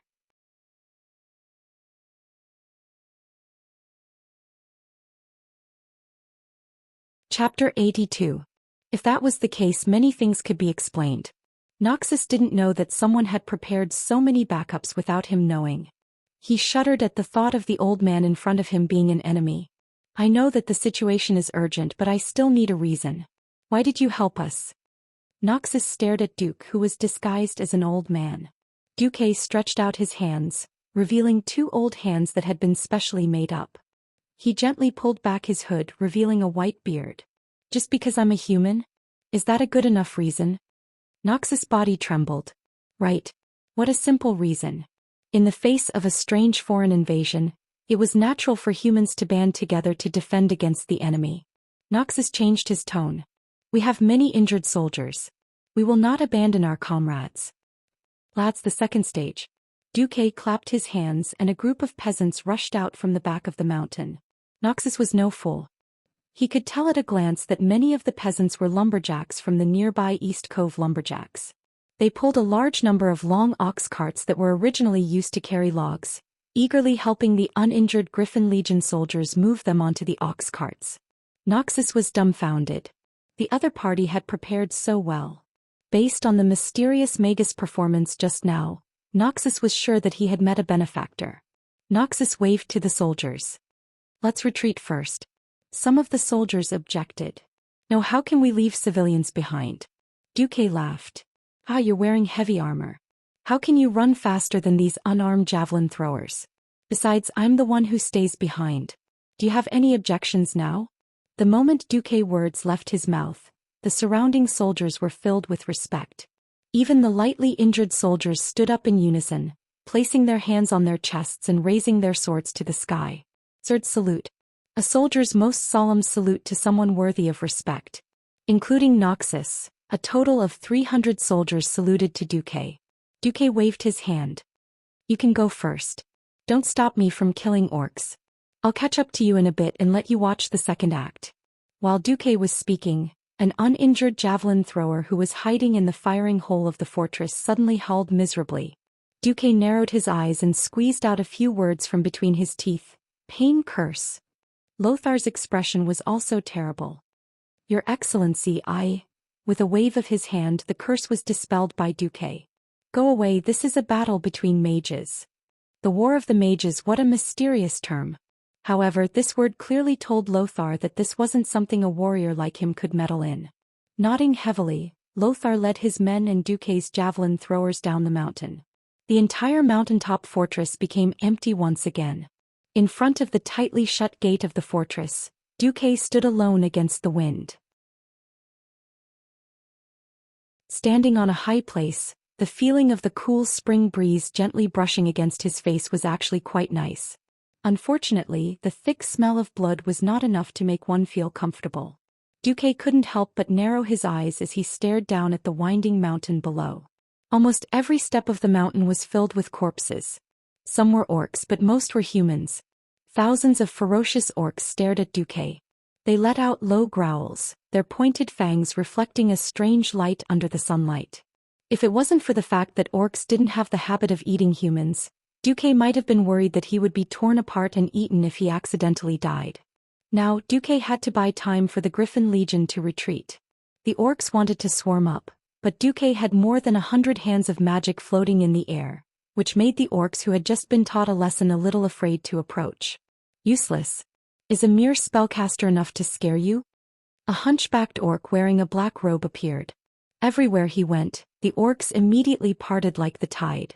This was a fellow of high status. To receive such treatment among the orcs, if he wasn't the chief of a large clan, then there was only one other possibility: the infamous warlock of the Shadow Council. This was the first time that Duque had seen these warlocks appear on the Azeroth continent from such a close distance. This reminded him of the tragic experience of being abused by warlocks as a mage in the game. The warlock brought the hellhounds to teach mages how to be human. But you didn't even bring a pet? Are you looking down on me? No, maybe you brought a succubus? Even though he had been a transmigrator for a long time, when Duque suddenly encountered a warlock, he couldn't help but think like a player. It was a pity that this person didn't look like Ghoul Dan. If that was the case, there was still a fight. The World Guardian Medivh and the Beastman Warlock Ghoul Dan were both demigod-level existences in most games. Duque didn't have the confidence to face one of them when he was so weak. Warlocks were experts who used demonic power to play with souls. Duque really didn't dare to be sure that if he died at the hands of a warlock, he wouldn't become a ghoul when he revived. The warlock shouted in a gibberish. Duque couldn't understand the orc language, and the system elf didn't know how to translate it. Just seeing the system elf's random translation of, "The Imperial Army wants you to surrender and not kill," made Duque want to strangle the system elf to death. It was useless to say anything, and Duque wasn't interested in a human running over to the orcs. So, there was only one thing he could do. Duque raised his middle finger. Yes, this was the starting gesture for Duque to release Blizzard. If this was a game, a mage would be an idiot to release Blizzard on a warlock.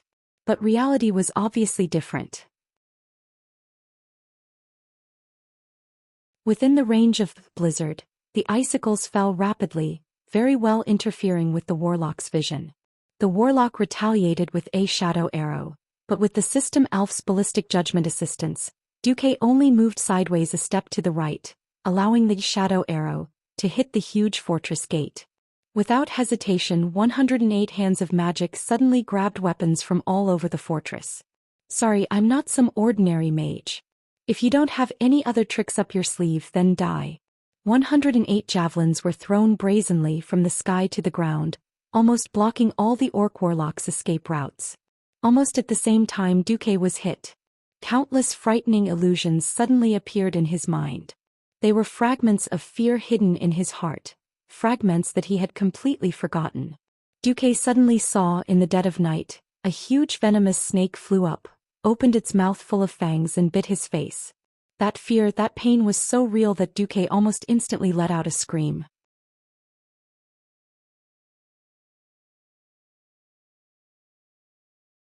Chapter 83. Fear poured into his thoughts like a tide, or it could be said that a malicious robber had kicked open the door to Duque's heart and barged in wantonly. Duque's breathing quickened and his pupils dilated. However, he turned a deaf ear to the urgent warning of the system elf. Many desperate and heart-palpitating scenes emerged in Duque's mind, such as those terrible pale skeleton soldiers in horror movies waving rusty machetes and slashing at him. Another example was walking by a small river and suddenly being pulled into the river by a huge black octopus tentacle. He struggled desperately in the cold water, but to no avail. Duque struggled to get rid of these terrible illusions, but this illusion of fear that came from the depths of his memory had completely dominated Duque's 5 senses. Whether it was vision, hearing, smell, taste, or touch, they were all real feelings. This feeling of terror easily disrupted Duque's thoughts. He felt his energy drying up and there was a piercing pain in his brain.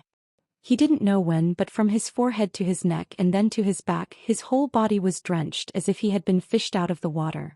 Seeing Duque's clumsy dance, the orcs who had just been defeated burst into laughter. The orcs who advocated force, worshipped heroic warriors the most. They instinctively hated spellcasters, but they had enough respect for the shaman priests in the tribe and even these new warlocks. They had thought that this would be another gorgeous killing feast for the warlocks. They had thought that the mage controlled by fear would laughably run under the orc's axe and take a blow with his thin body. However, the situation suddenly changed. Those hands of magic that should have disappeared were still attacking fiercely, throwing a large number of javelins. Unfortunately, the seemingly invincible javelin tactic failed. This orc warlock actually took out an axe and blocked all the threatening javelins with clanging sounds. If Duque was still sober, he would have realized that before becoming a warlock of the Shadow Council, almost all orc warlocks used to be shamans. Shamans who could fight and cast spells. Compared to the simple orc warriors, the shaman was more versatile in the tribe.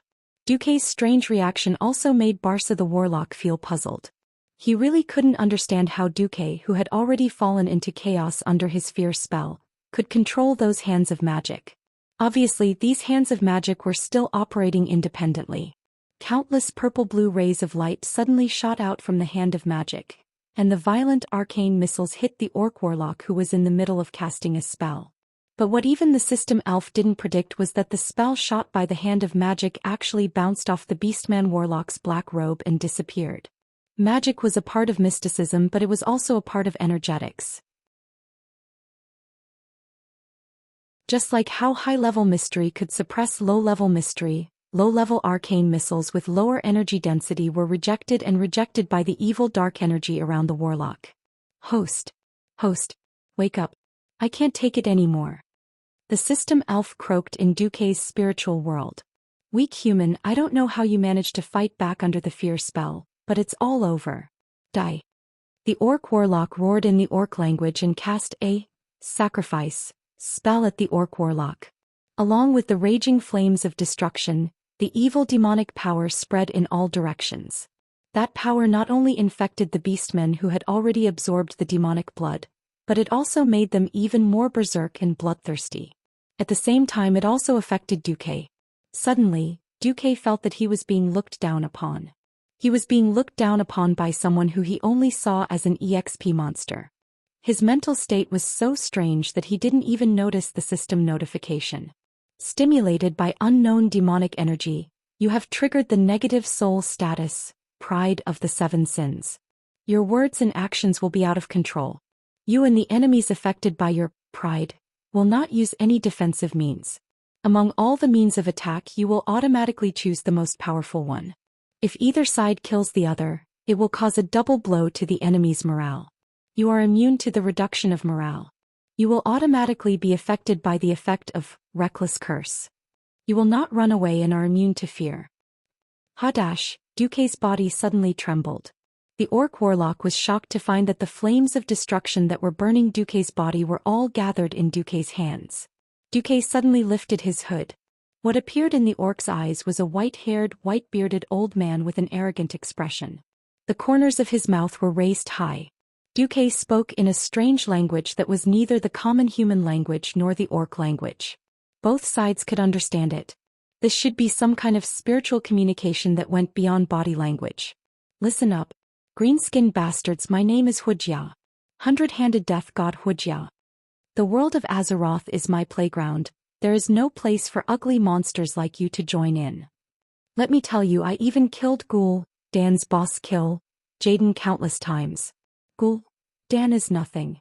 If you know what's good for you, then scram back to where you came from. Otherwise Wuxia will show you what regret and despair are.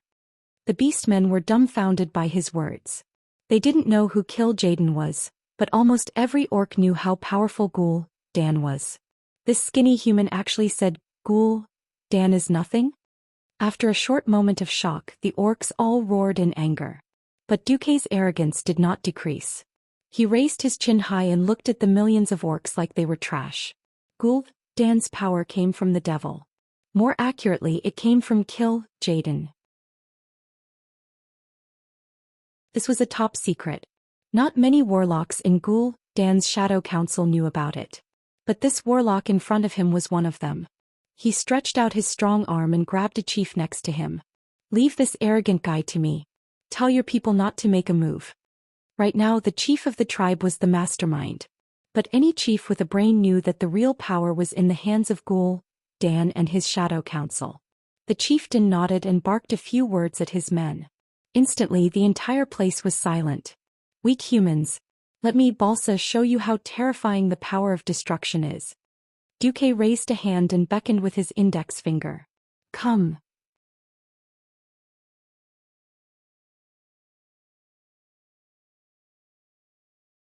Chapter 84.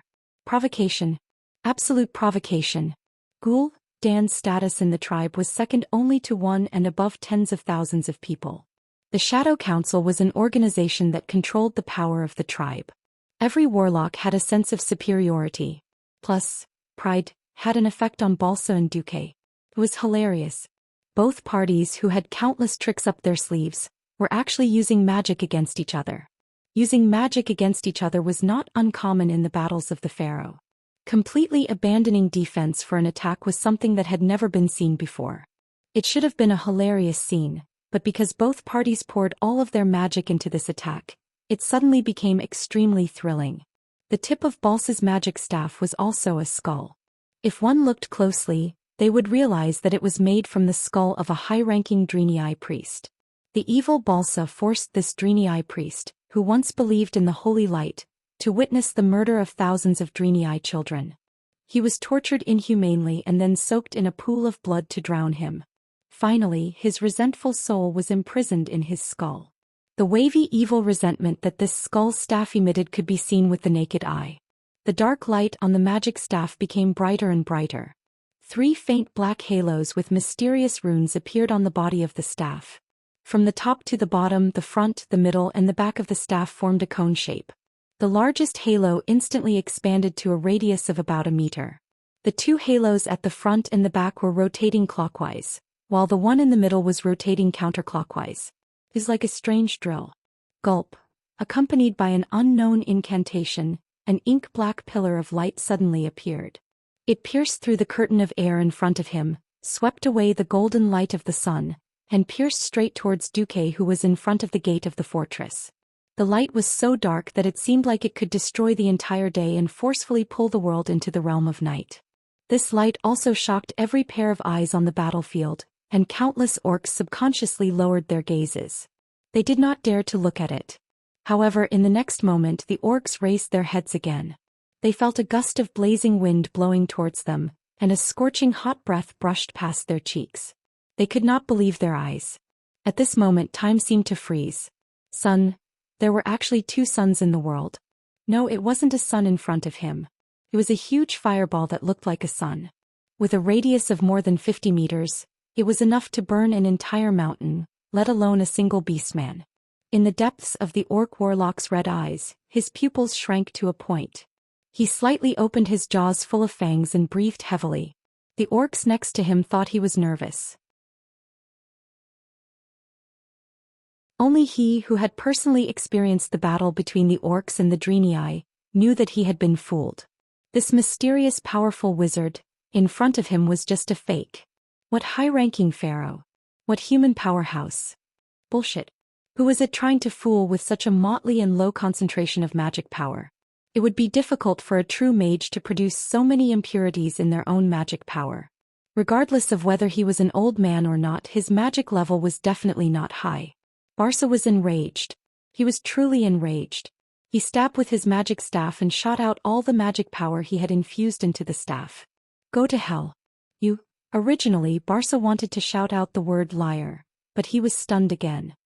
He didn't even realize that the magic staff that he was holding tightly had loosened its grip on his rough and powerful knuckles.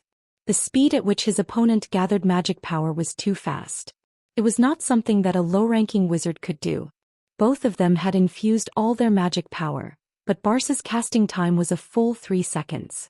How could his opponent cast it instantaneously? Barsa also knew that high-ranking warlocks could greatly reduce the casting time by training their own casting techniques. However, wasn't his opponent's technique too terrifying? The huge fireball came crashing down. The airflow and dust stirred up by the fireball caused all the orcs' whips and hair to fly in the opposite direction. The orcs seemed to be scared out of their wits. This group of rough men who only knew how to fight hand-to-hand were instinctively afraid of this seemingly powerful super fireball. Only Balsa's eyes were filled with disdain. He wanted to say, "Watch my shadow arrow, blow up that guy's fireball and turn him into ashes in the shadow." However, the situation changed once again. The huge fireball arrived before the shadow arrow could travel more than 10 meters. There wasn't the earth-shattering collision that Barca had expected. Instead, the huge fireball split into 108. It changed from a brute force, flame blast, to a skillful, rapid fireball. This was no different from letting Barca punch the air. These fireballs seemed to have been dispersed by the shadow arrow, but in reality they drew bright and blazing arcs in the air. Before the shadow arrow could reach its target, the fireballs had already landed on Barca's body. Bang bang bang bang. The continuous explosions turned into a long explosive sound. Indeed, the fireball that was infused with such a low concentration of magic power couldn't hurt Barca directly. However, the fireball didn't only deal elemental damage. The impact from the explosion was unavoidable. As an old warlock who wasn't particularly powerful, Barca could totally summon a void devil and sacrifice it. Then he would disintegrate it and turn it into a shield to protect himself. If that was the case, even if Duque used another 10,086 fireballs, it wouldn't be of any use, let alone 108 fireballs. However, Barca was more arrogant than Duque, so he wasn't willing to use such a method to obtain victory.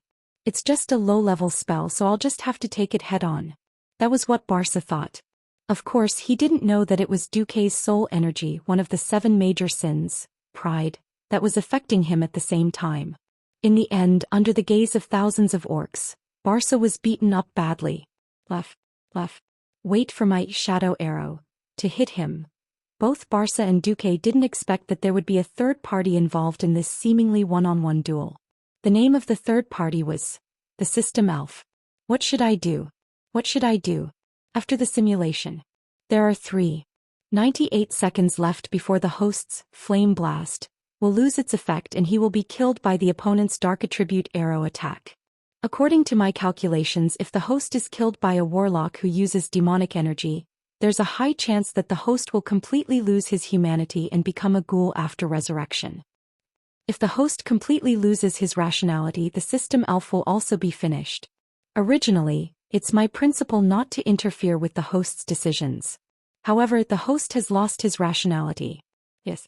I can activate the emergency plan to protect the host. No one noticed that a mage's hand had appeared between the orc warlock's loose mage robe and cloak.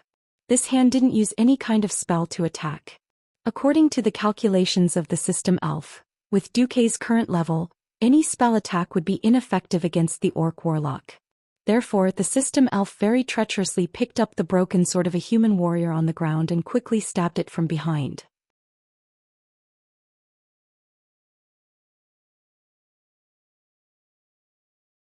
Chapter 85. Intense explosions were happening all around them. The strong shockwave escaped the senses of the orc warlock. He did not expect that the arrogant human in front of him would stab him in the back. Of course, he did not expect that it was a System Elf who did it on his own. Therefore, when he felt a sharp sword avoid his left shoulder and stab into his heart, his face was full of disbelief. He wanted to scold, but the System Elf was afraid that he would not die. It twisted the sword around his heart a few times, almost cutting him into minced meat. Everything was covered up by the explosion and no one knew about it. The orcs who had retreated a long time ago looked at the warlock on their side with anticipation. However, they soon realized that something was wrong. The menacing shadow arrow lost its aim halfway through its flight. It tilted to one side and shot into the mountain, dyeing a large area of the mountain black. However, the mysterious human's fireballs bombarded Balsa's body one after another. After about 1/3 of the fireballs were used up, Balsa's defense began to fade. After 2/3 of the fireballs, the magic on the surface of Balsa's body had completely dissipated. However, the high-purity magic that flowed in his body was still resisting the low-purity magic from the flame blast. To the orc warriors it was a completely different matter. This human was so cruel. He could have killed Balsa with a powerful fireball, but he had to create more than 100 fireballs and throw them at him one by one. This was clearly torture. After the last fireball was thrown at Balsa, the orc warlock, who was full of unwillingness and was burnt black, finally breathed his last. In order to cover up what it had done, the System Elf obediently snatched Balsa's magic staff with the magician's hand, before the flames completely engulfed Balsa. Duque, who had regained his senses, realized that his system elf had given him the magic staff as a trophy as if it was a treasure. Duque was stunned at first, then he laughed hysterically. The arrogant laughter stimulated the orcs' nerves again. They did not understand the battle of magic spells. However, they knew that the other party had played the trick of killing the general and capturing the flag. It was also this black-robed human who had destroyed their dream of killing the big shots on the human side. Unknowingly, these brave orc warriors were afraid. Who else? Who else? Duque seemed to be affected by the aftermath of pride, as he waved the orc warlock's skeletal staff in an extremely arrogant manner. Looking at the tens of thousands of orcs hesitating to advance, Duque laughed maniacally. He raised his black cloak with one hand and turned around to enter the fortress. A minute passed. 5 minutes passed.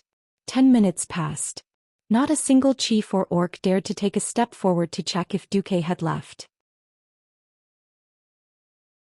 Suddenly, a huge and ferocious figure rushed out from the back of the orc army. Like a bird startled by a ferocious beast, the orcs scattered in all directions. What are you doing? My order is for you to attack. Attack again. Annihilate all human warriors in sight. What are you guys daydreaming about? Had they killed all the humans? Where is the human chieftain's head? It was the tribe's chief in name, Black Hand the Destroyer. No, that. Black Hand finally understood what had happened from the little tribal chief's intermittent narration. What? You bunch of trash that tarnished the tribe's honor. Without giving the little tribal chief a chance to explain himself, the huge warhammer drew a terrifying arc in the air and smashed into the little tribal chief's head with an indescribable force. The upper half of the orc chief's body was smashed into minced meat. Waving the bloodied warhammer, Black Hand pointed angrily at the top of the mountain. The great tribe does not need cowardly orcs. Go after them. Driven by the chief's anger, the once stagnant green torrent began to surge once again. The orcs almost destroyed all the human buildings they could see. After passing through the fortress at the top of the mountain, they arrived at the back of the mountain. The orcs saw the human army's tail. They were moving at a slow speed into the forest at the foot of the mountain. Starting from the forest that was the boundary of the elven forest. Chase. Behind them was the chief. Firstly, the orcs had lost their path of retreat. Secondly, they were ashamed of their cowardice just now. They roared angrily and waved their battle axes and war hammers as they poured down from the mountain. The orcs' strange movements naturally alarmed Lothar, who was at the back. He and General Seamus, who had just regrouped, looked at each other and saw the seriousness in each other's eyes. Seamus said, "What a terrifying lord. Not only is he extremely powerful, but he also knows the movement patterns of those green-skinned monsters so well." Lothar was about to say something when he suddenly saw a cavalry rushing towards him. Lothar could tell that it was a noble's cavalry, and the leader was Duke Bolvar for Dragon. "Oh, Thoradin the Great above, Lothar. You've survived." Bolvar did not hide his ecstasy. He reined in the horse that was panting heavily and jumped down to give Lothar a big hug. The sound of two real men's armor clashing was so pleasant to the ear. "Thought I was going to die too." Lothar was also very moved to see Bolvar risking his life to help. As the highest commander of the retreating army and a duke of high status, Bolvar could have just left or sent his subordinates to receive him. But Bolvar had come and he'd gathered all the private cavalry of the nobles. Looking around at the rather pitiful Griffin Legion soldiers, Bolvar's eyes grew moist. "You've done very well." Bolvar turned his gaze to the torrent pouring down from the mountain. "You guys retreat first. I'll help you launch a counterattack before they descend the mountain and enter the forest." It was not a good idea to charge towards the high ground on horseback. Under normal circumstances, this would be the only way to protect the Griffin Legion. Seamus spoke at this moment.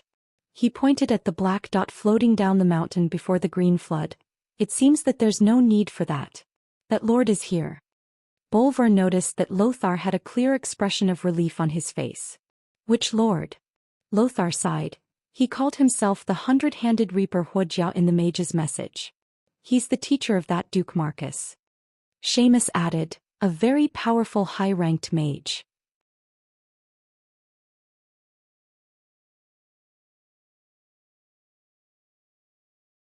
Chapter 86. Lothar patted young Bolvar's shoulder. "Let's go." We'll talk about the details later. Since Lord Hujia was able to delay the orcs for so long, he must have a backup plan. Backup plan. Balver's curiosity was about to explode. Let's go first, Lothar said without hesitation. The Griffin Legion and Balver's 300 cavalry rushed through the forest before the orc army could charge down the mountain. They followed the pontoon and wooden bridges that had been set up beforehand and crossed a river with a rather low water level. Feeling the moist spring air and looking at the low water level, Lothar fell into deep thought. The orcs were here.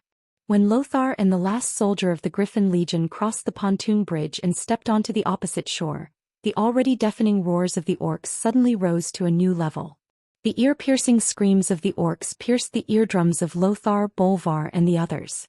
A green wave even more terrifying than the one at the Riedridge Mountains squeezed out from the small forest they had just passed. From every gap in the trees, there were roaring orcs charging out with weapons. There were simply too many of them. Lothar had no choice but to turn his head to look at the rapidly expanding front line of the orcs. It was still that majestic aura that could swallow mountains and rivers. Young Bolvar didn't feel much, but Lothar and Seamus narrowed their eyes and looked seriously at the messy flags that looked like scribbles. Their expressions changed once more. Damn it, the greenskins have increased their numbers. Even though Lothar couldn't really tell, he instinctively felt that there were at least 30% more flags that he hadn't seen before.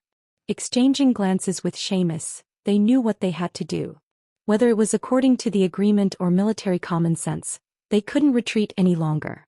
The Griffin Legion once again carried out their mission to cut off the retreat.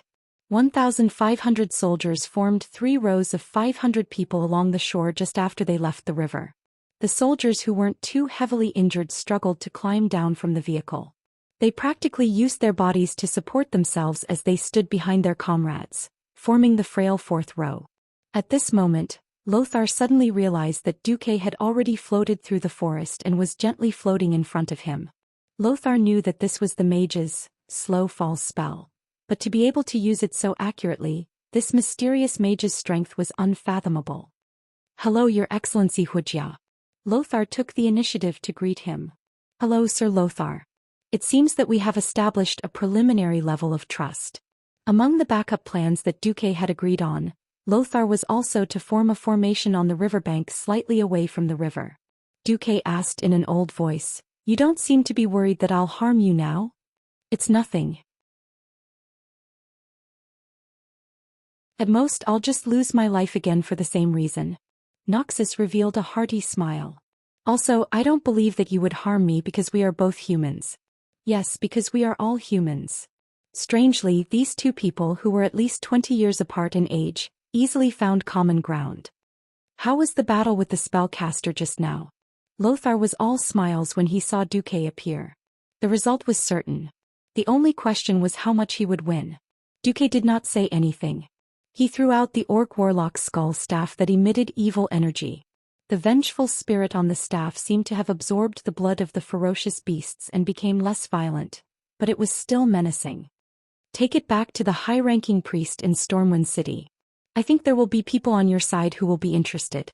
Hiss. Lothar, Seamus and Fordragon all secretly gasped at the same time. Battles between mages were indeed extremely mysterious. But everyone knew that it was one thing to defeat the opponent. Killing the other party was another matter. Killing the opponent was more than twice as difficult as defeating the opponent. Now, this mysterious Hujia actually performed the mage's version of killing the general and capturing the flag under the watchful eyes of tens of thousands of orcs? What kind of power was this? They thought of how Duque had suppressed 2 waves of orcs' frenzied attacks by himself and saved the entire Griffin Legion. Then they thought of how he killed the enemy's powerful spellcaster in front of the formation this time. The 3 couldn't help but raise their evaluation of Duque countless times. However, Duque's performance wasn't over yet. Seeing that the fastest orcs had already rushed to the shore and were about to enter the water, Lothar and the others suddenly felt their hearts in their mouths. The water of this long river wasn't deep. For humans, the water didn't reach their waists, but for the tall and burly orcs, it was only as deep as their thighs. It wasn't a problem at all. If the orcs were allowed to charge, it wouldn't take more than a few minutes for the vanguard of the orc army to cross the river and engage the Griffin Legion. Feeling the gazes of the 3 military bigwigs, Duque smiled lightly and then raised his right hand towards the orcs. In the void, 24 hands of magic appeared. They had the same posture as Duque's right hand. 6 seconds of chanting seemed like a long time, but in the face of an army, it was equivalent to a short instant. Under the gaze of Lothar and the others, 12 fireballs were sent flying. They flew crookedly into the sky and blossomed into fireworks like balls of fire. The other 12 shot into the forest on the other side, instantly igniting the forest. These 12 fireballs were a perfect demonstration of what was called dry wood and raging fire, and the fire actually spread all at once. The orcs who drank the demon's blood were very violent and very brave, but that didn't mean that they were completely irrational berserkers. There were still too many things that they would instinctively fear, such as flames. Countless orcs turned into running humanoid torches in the blink of an eye. They either rolled on the ground in pain or, under the leadership of the smarter ones, frantically rushed into the river to put out the fire on their bodies. Lothar stared dumbfounded at the scene in front of him, his mouth quivering, and finally asked his question. It's still spring, and when we passed through the forest just now, it was still very wet. Duque rolled his eyes at Lothar. I can temporarily turn several miles of land into a tundra. Why can't I dry up that small forest a little? Seamus, Bolvar, Lothar, they were all stupefied. What a terrifying amount of magic power. Was this guy really human? That's right, Duque was using Darson's scorching furnace. His magic power wasn't enough to heat the entire forest to the point of spontaneous combustion, but he could still dry it a little. This was the greatest benefit of inheriting the Sun King's arcane fire circuit. Even though he wasn't a true sky wizard, 3 months of seclusion had allowed Duque to possess a terrifying amount of magic power that far exceeded most sky wizards. Even compared to many Morning Star wizards, Duque's magic power was not inferior in the slightest. Duque's fire stratagem was indeed impressive. At a glance, at least 2,000 or 3,000 orcs were buried in the sea of fire. However, compared to Duque's flawless performance, the corners of Lothar's eyes twitched as he watched the thousands of orcs rush into the river to escape.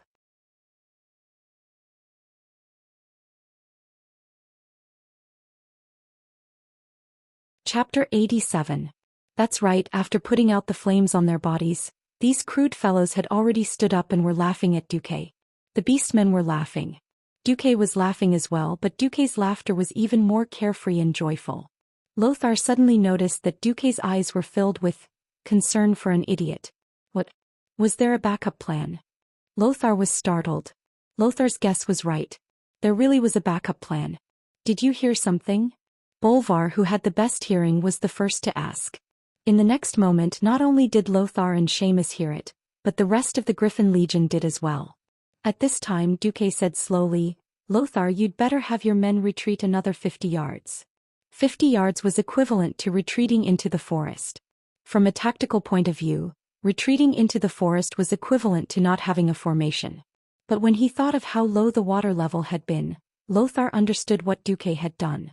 It was the spring flood season and the river should be rising. Normally, the water level shouldn't be this low. There was only one explanation. Duque had ordered his men to build a dam at Steel Lake upstream of the river to hold back the water. This was done after the entire Stormwind army had passed through and entered the Reedridge Mountains. Thinking of how Duque had secretly used the workers from the East Cove lumberyard, it wasn't hard for Lothar to guess that it was these workers who had helped build the dam. Terrifying. Too terrifying. Who would have thought that this mysterious old magus was not only powerful, but also so resourceful? If he wanted to ambush the Stormwind army, not a single one of them would be able to escape. While Lothar cheered in his heart, he was also secretly shocked. Thankfully, this magus isn't an enemy of Stormwind. Lothar hurriedly ordered his men to retreat. For a well-trained army, this wasn't a problem. 10 seconds later, the Griffin Legion's warriors were secretly delighted to see the beastmen who had been laughing at them suffer. With an earth-shaking rumbling sound that could destroy the mind of any tribal warrior, a raging wave that could blot out the sky and cover the earth swept down from the upper reaches of the river. It was mixed with countless debris and the anger of human beings, pouring down in a furious manner. Before the Horde invaded the world of Azeroth, the Bloodring clan was once the most powerful clan in the Horde. Now the Bloodring clan was still one of the top clans in the Horde. Under the leadership of Old Kilrog Deadeye, the Bloodrick clan possessed the indomitable wildness necessary for many years of successful campaigns. For example, attacking the Dreenei's Shotrath city. According to the original history, based on their invincible performance in battle, the Bloodring clan was given the responsibility of defending the territory of the dwarves that was previously occupied, the Cosmodan area, and was given the task of attacking the dwarves' old nest, the Iron Furnace Fort. It could be said that these experienced Bloodring warriors who were loyal to the largest clan in the tribe, the Blackrock clan, were definitely one of the tribe's most precious treasures.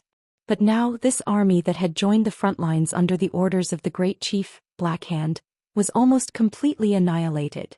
The few remaining green flags couldn't even barely hold on under the great power of nature. In the blink of an eye, they were completely swallowed up by the flood that was mixed with large amounts of sharp wooden stakes.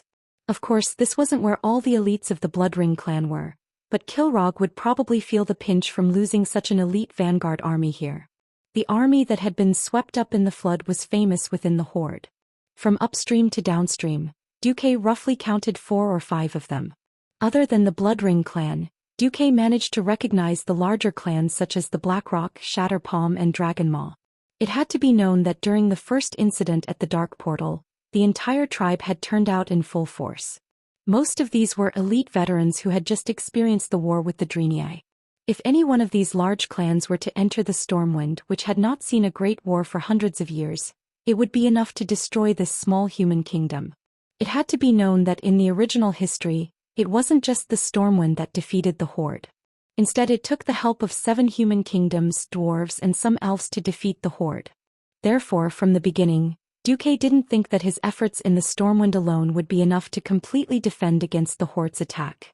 What Duque could do was to bleed the Horde as much as possible before the final battle. Today was the first step. In the original history, these vanguards who invaded the Azeroth would all die. But today Duque had completed their fate in another way. Countless orcs wailed and screamed, trying to escape this death trap before the flood arrived. Unfortunately, they weren't Naga, nor were they merfolk. The orcs who could run as fast as they could on the mountains became incomparably clumsy in the water, and were quickly swept away by the flood. The flood wasn't particularly fatal to the strong orcs, but the sharp wooden stakes in the flood were quite fatal. The orcs had all squeezed into the water to avoid the fire, and the result was that a single stake could often skewer several orcs. In a few blinks of an eye, the orc army that had been incomparably strong just a moment ago was scattered. That wasn't all. Noxus saw that there were many large ships coming down the river along with the flood. The human sailors on the ships were beating drums and throwing javelins at the orcs who had luckily escaped the disaster. Seeing the scene before him, Noxus had already lost the ability to speak. At this time, Duque slowly turned around. Go, the Griffin Legion needs the enemy's head as a sacrifice to their comrades. Seeing the previously aggressive orcs turn into drowning dogs, Noxus actually felt a little disappointed. This wasn't the opponent he wanted. Bolvar stepped forward and patted Noxus' shoulder plate. We all know how strong these green-skinned creatures are. The elven forest can't be defended, and the nobles who have lost their territory need a place to vent. I don't want the Griffin Legion to become a target.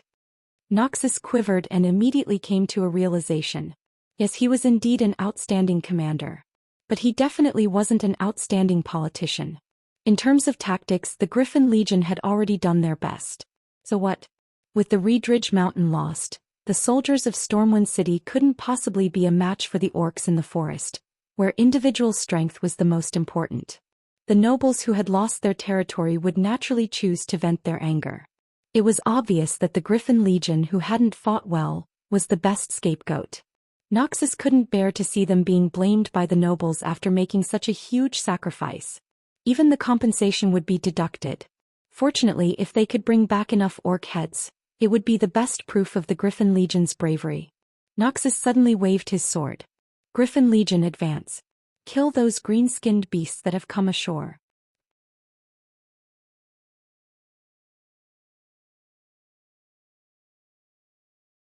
Chapter 88. Noxus could clearly feel the sword in his hand trembling from his rage. The blood-stained blade that he hadn't even had time to wipe off glowed with his will. Was it his determination to defend the human world? Was it his unwillingness to accept the shackles of the nobles? Was it his resistance against his impending fate? Noxus himself wasn't sure, but he knew that the unyielding soul burning within his body was telling him that he and his subordinates needed to drink the blood of the orcs. Duque smiled as he watched Noxus lead the Griffin Legion to charge at the orc survivors who were frantically climbing up the river bank. No one could swim with hammers and axes that weighed dozens of kilograms. Although the orcs were strong, they had been ambushed and had lost their weapons. How could they gain the upper hand against the fully armed Griffin Legion? They continued to roar, launching fierce attacks at the human warriors even though they were bare-handed. It was a pity that they lacked the heavy hammers and axes that could easily shatter shields.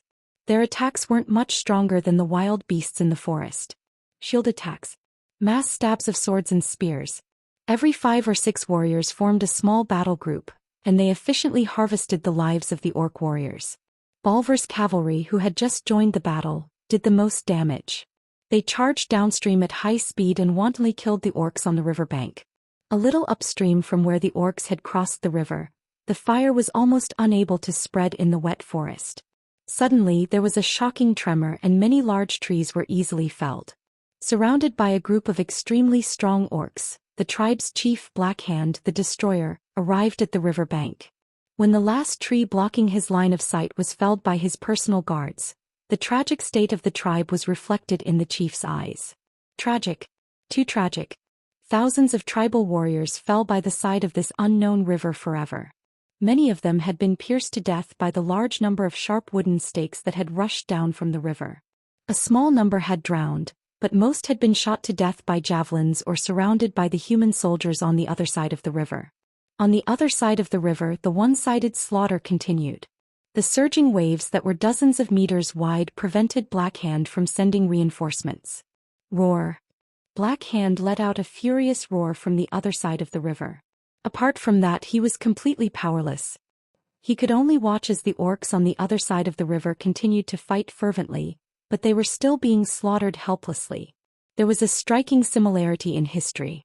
The 2 men who were destined to become mortal enemies, the future Azeroth lion Anduin Lothar and the current deputy of the great chieftain Orgrim Doomhammer. Their gazes met in the void across the entire river. This was a very mysterious feeling. It was a premonition that only one of them could survive. It was hard to describe. Of course, for Blackhand, who was standing beside Orgrim, it felt like Anduin was looking at him at this moment. Blackhand let out a deafening roar when he saw Anduin stepping on the back of an orc who was struggling. Puny humans. If you still dare to kill orc warriors, I will cut off your head and use it as a urinal. Of course, Blackhand was shouting in orc language. It did not hinder Lothar and the Griffin Legion soldiers who were across the river from him. All of a sudden, hundreds of people looked at Lothar. Lothar wiped his bloodied face with his left hand and grinned at Blackhand. Anyone could tell that it was a sarcastic smile. In the next second, he grabbed the struggling orc's head with one hand and cut its throat with the sharp sword. Then he swung the sword back and forth forcefully to cut off the orc's head. Lothar raised the bloody and ferocious-looking orc's severed head high in his left hand, and roared back at Lothar in a loud voice. Go to hell, orcs. Long live the King of Rin. Long live the Stormwind. Long live the humans. Almost all the human soldiers were imitating Lothar. They either raised the severed head in their hands or raised their swords that were stained with blood. All of a sudden, the side of the river became hell for the orcs and heaven for the human soldiers. Go to hell, orcs. Long live the King of Rin. Long live the Stormwind. Long live the humans. With lofty sentiments and a spirit that could swallow mountains and rivers, the angry roars of the humans that rejected the invaders soared into the sky. After the orderly shouting, there were all kinds of sarcasm and laughter. Ha ha. Go to hell, green-skinned monsters. I'll kill everyone that comes. We're not afraid of you, you brute. The provocation of the humans was beyond words. The great chief, Blackhand's green face, was very dark. The huge warhammer smashed into a tree next to him.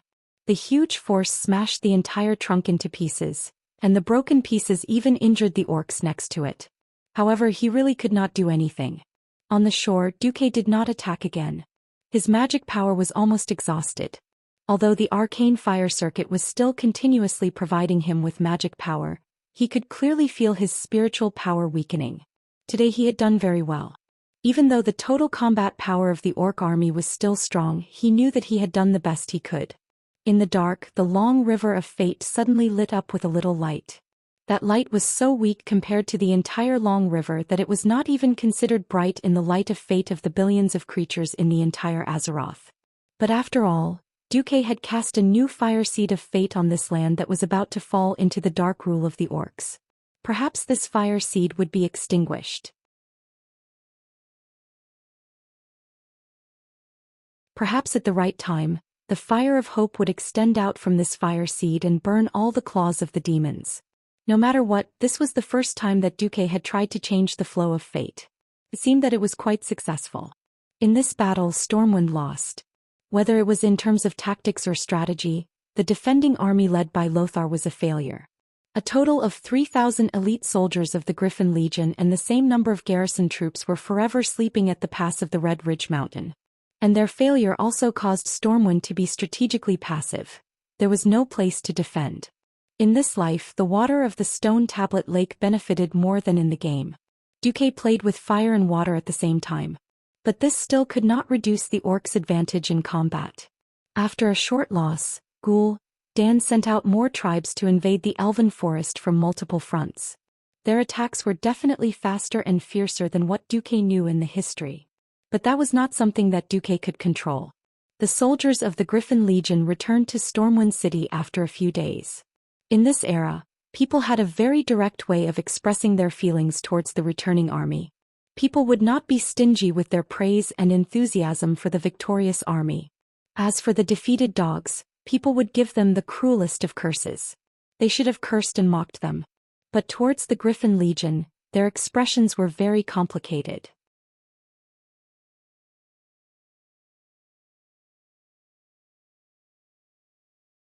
Chapter 89. The Griffin Legion before them didn't look like a defeated army at all. Even though they were riddled with wounds, many of them needing the support of their comrades to walk. Even though their armor was full of large gaps or large dents caused by heavy objects, they were still able to move their armor.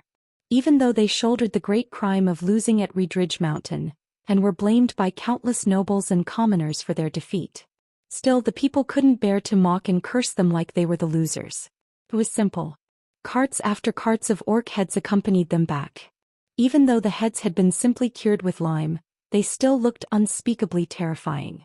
The people could clearly see the orcs' bulging eyes, their sharp fangs that seemed like they could tear a person apart in one bite, and the terrifying rings used as decoration on the fangs. The people could also see the enormous bodies of the orcs being transported back. Large numbers of orc axes and warhammers were displayed in the busy streets.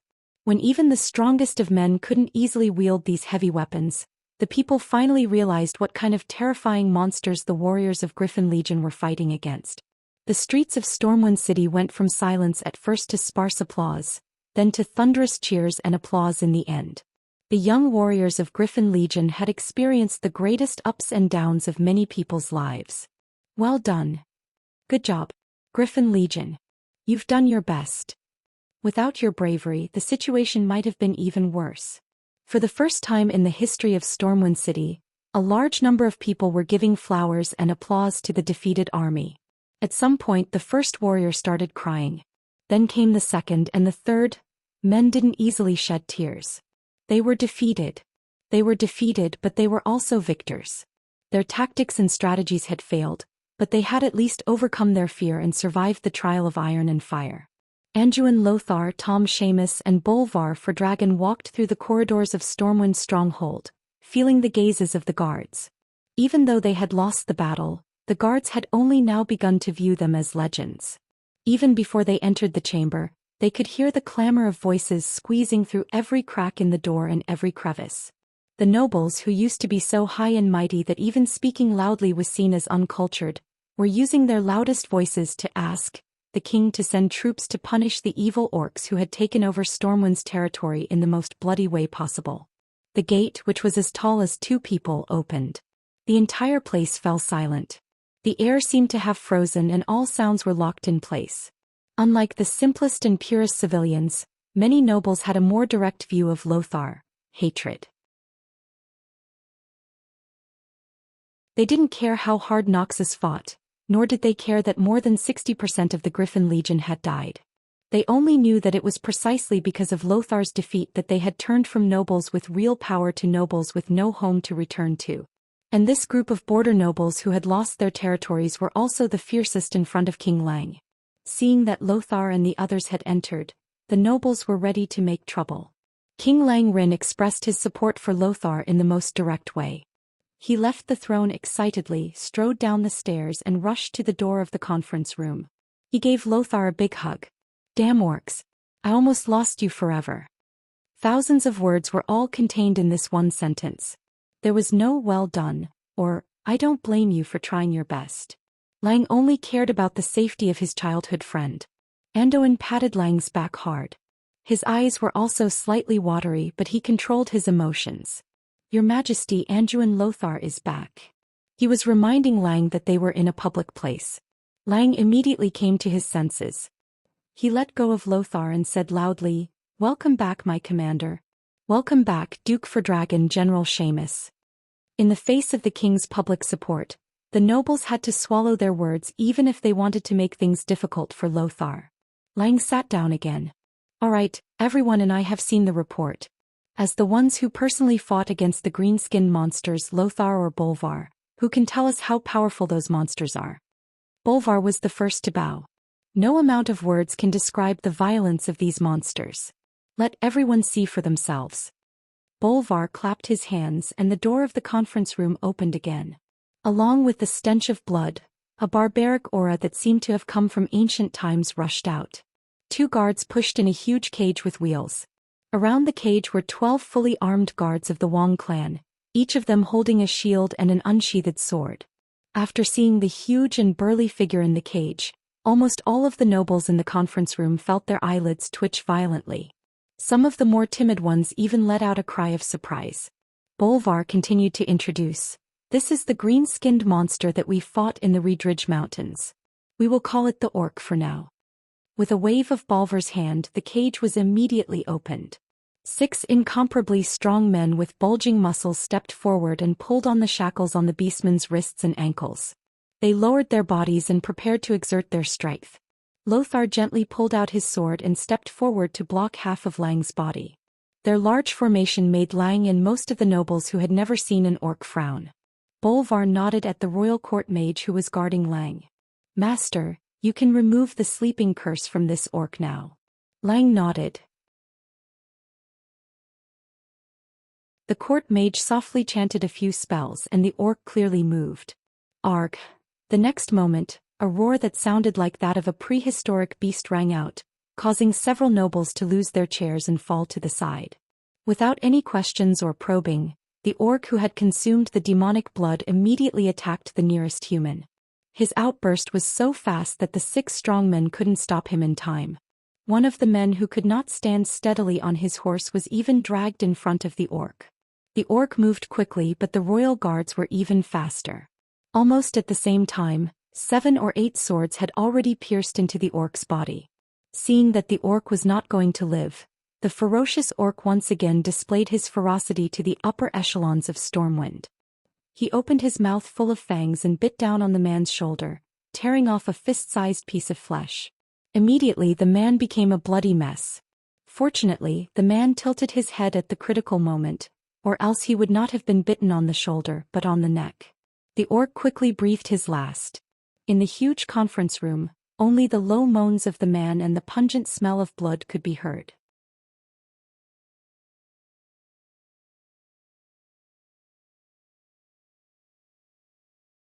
Chapter 90.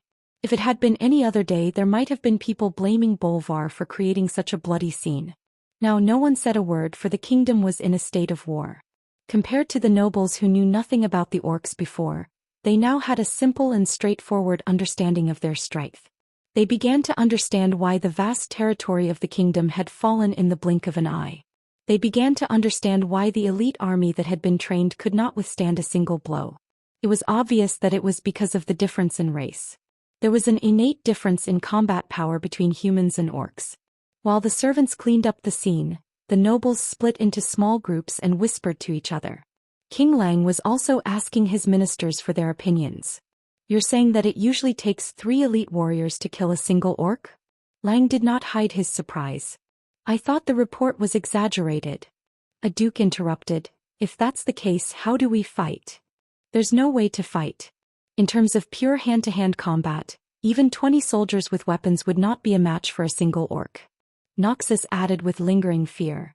If it wasn't for the spells and strategies of the mysterious Archmage Hundred-Handed Death God, this would have been the greatest defeat since the founding of Stormwind. Hundred-Handed Death God.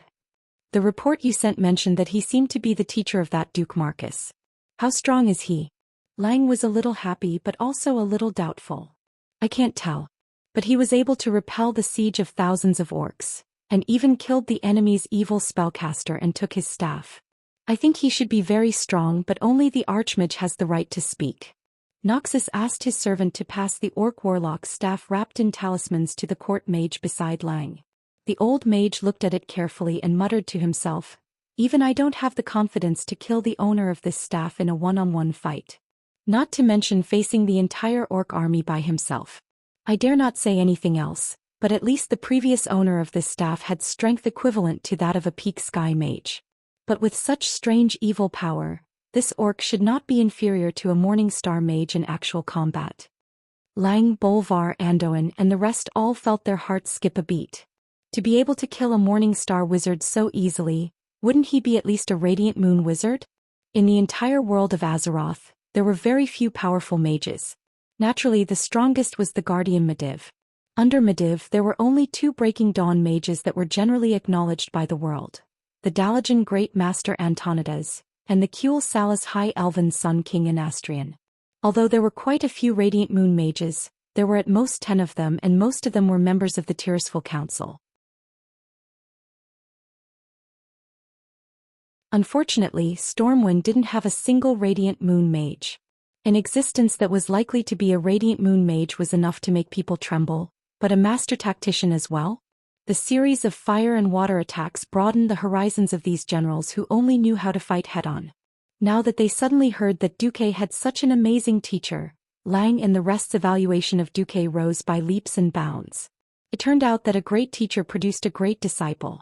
No one would have thought that Duque would have such a trick up his sleeves. He was the teacher and he was the disciple. They would only think that the reason why Duque was able to make such a name for himself as the Sea King was because he had an expert guiding him from behind the scenes. King Lang asked tentatively.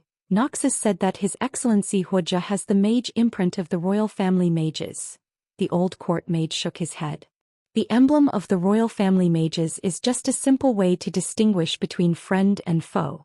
For powerful mages, this kind of ordinary arcane emblem is easy to imitate. This doesn't prove anything. Lang was obviously disappointed. After losing Medivh, he suddenly heard that the other side also had a mysterious and powerful spellcaster. The need for mages made Lang instinctively yearn for a more powerful mage to rely on.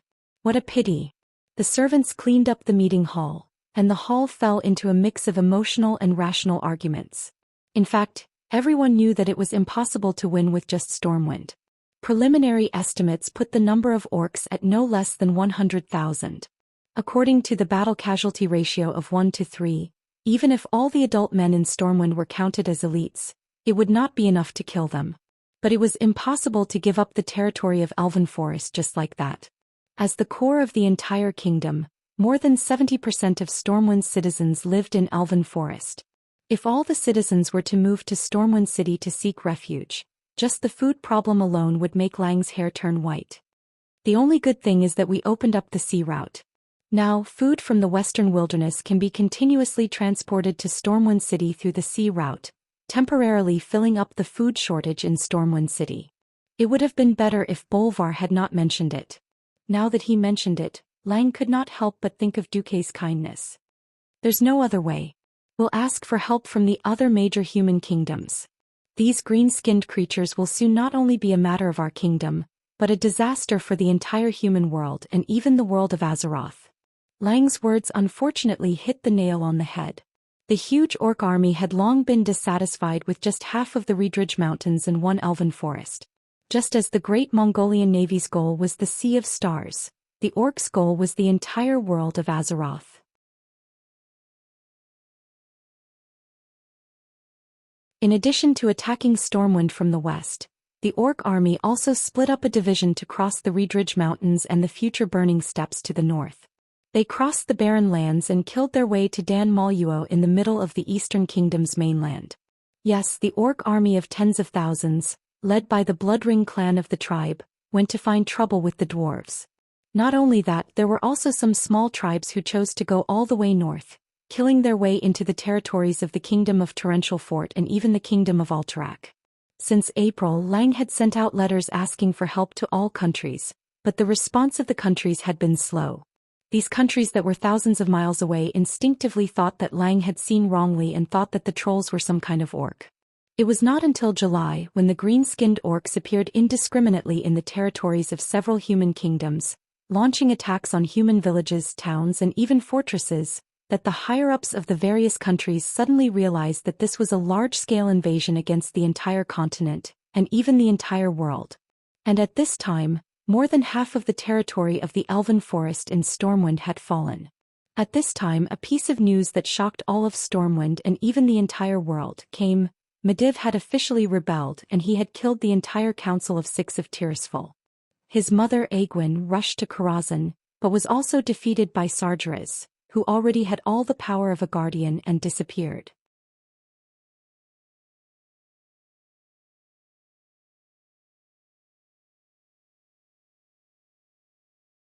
Chapter 91. Night. Late at night. On a balcony in the Storm Fortress, King Lang looked up at the starry sky.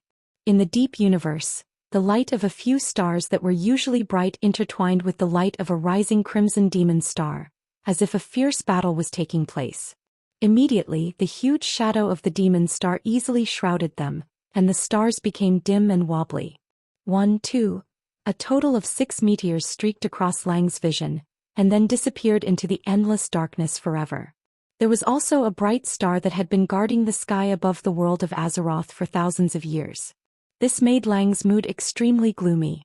Anduin Lothar came to Lang's side. "Lang, what are you thinking about?" In private, Anduin was not Lang's subject but a good friend of 30 years. "Anduin, I'm thinking, is our friendship with Medivh just an illusion? Why would he do such a thing? If he really wants this kingdom, I can consider giving it to him." Why? Lothar was always mindful of his duties. Before becoming Medivh's good friend, he was the most loyal subject of King Lang.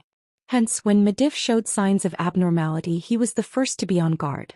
But now that Medivh had openly rebelled, Anduin felt relieved. This allowed him to comfort Lang as a friend. Either we are blind or Medivh has spent decades deceiving the whole world, or... At this point, Anduin deliberately stopped. "Or what?" Lang asked anxiously. "Or there's a soul in our old friend's body." Anduin spread his hands and explained, "I'm very sensitive to a person's feelings. You know, there's no lack of spirits in this world. Over at the Twilight Forest I get reports of seeing ghosts every day. So maybe..." Lang heaved a sigh of relief and patted Anduin's shoulder. "Old friend, regardless of whether you're comforting me or speculating, at least I feel much better." Yes. The recent events made Lang feel like the world was about to collapse. The orcs attacked like fire and half of Stormwind territory had already fallen. Now Stormwind could only control half of the Elven Forest, half of the Twilight Forest and the Western Wilderness.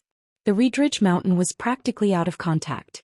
Now that the Guardian of the World, Medivh, had betrayed them as the strongest mage in the world, no one knew who else could deal with Medivh. The stars are dimming. Is the world about to end? Lang muttered to himself. Anduin pointed to the starry sky and said in a heroic voice, "Look, Lang, the stars are shining in the starry sky, but among the stars, some will become brighter and some will become dimmer before falling. Don't you think that the extinguishing and illuminating of the stars are like the lights of our mortal world? The night will come and the night will pass. But isn't there a new star rising over there?" Lang also noticed that in the sky in the west, there was a dazzling new star that he had never seen before, emitting a bright light.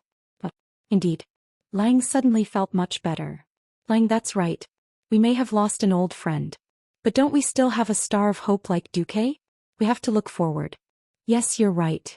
Lang paused and said to Andoin, call Marcus to Storm Fortress tomorrow. I think we should listen to his and his teacher's opinions. Lothar pondered for a moment before nodding. Not only Duque but Duque's teacher was also extremely mysterious.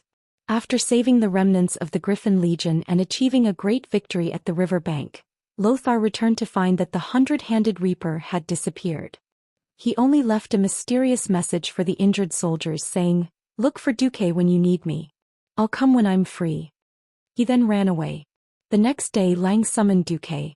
It was a very private small reception room and there were only 3 people in the entire room. Lang, Andoin, and Duque.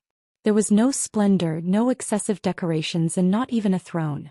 There were only a few extremely simple pieces of furniture and a cup of fragrant black tea.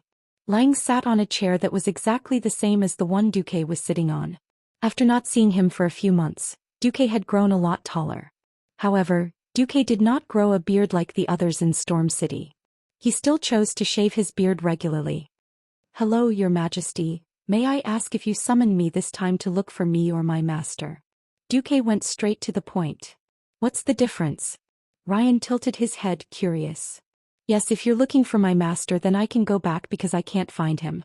He said that he has something important to do that concerns the survival of the entire Azeroth. I don't know what it is, said Duque, cutting off Lin Li's words in advance. It was fine to pretend to be an old man occasionally, but it wouldn't be good if he was exposed and treated as a fool. Lang smiled. Are you trying to tell me that the Sea King is Duke Marcus and not Wuxia? Your Majesty, you can understand it that way, replied Duque calmly as he took a sip of the fragrant black tea. After transmigrating for so long, the black tea was the only thing that Duque was most comfortable with. So, to what extent can I trust you? Andoin always told me that you might know a lot, but you won't reveal it to anyone. Lang was not pressing. He gently stretched his body.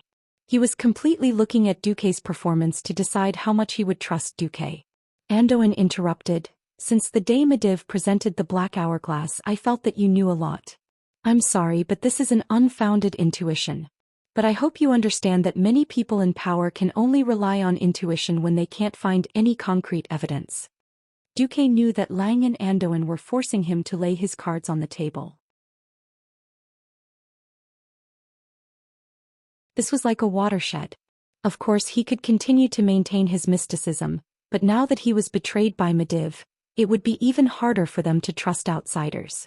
If that was the case, history was likely to repeat the same mistakes again. Duque decided to be honest partly because no one would believe what I said at the time. If I told the truth the only outcome would be being treated as a madman. No matter how wise Your Majesty is, you would only treat me coldly. Duque was so resolute that it made Lang blush. What did you see? In fact, what I saw was long before the Black Hourglass. When I first saw Medivh I felt a strong demonic aura from Medivh. Sorry, this is a talent. I'm very sensitive to demons.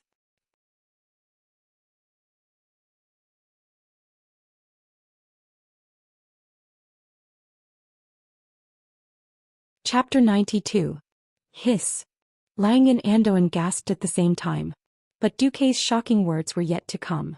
After I returned, I went to Master's secret library and read a lot of information in private. When Medivh presented the Black Hourglass I was 60% sure that the one possessing Medivh was the fallen titan, the boss of the Burning Legion Sardras. What?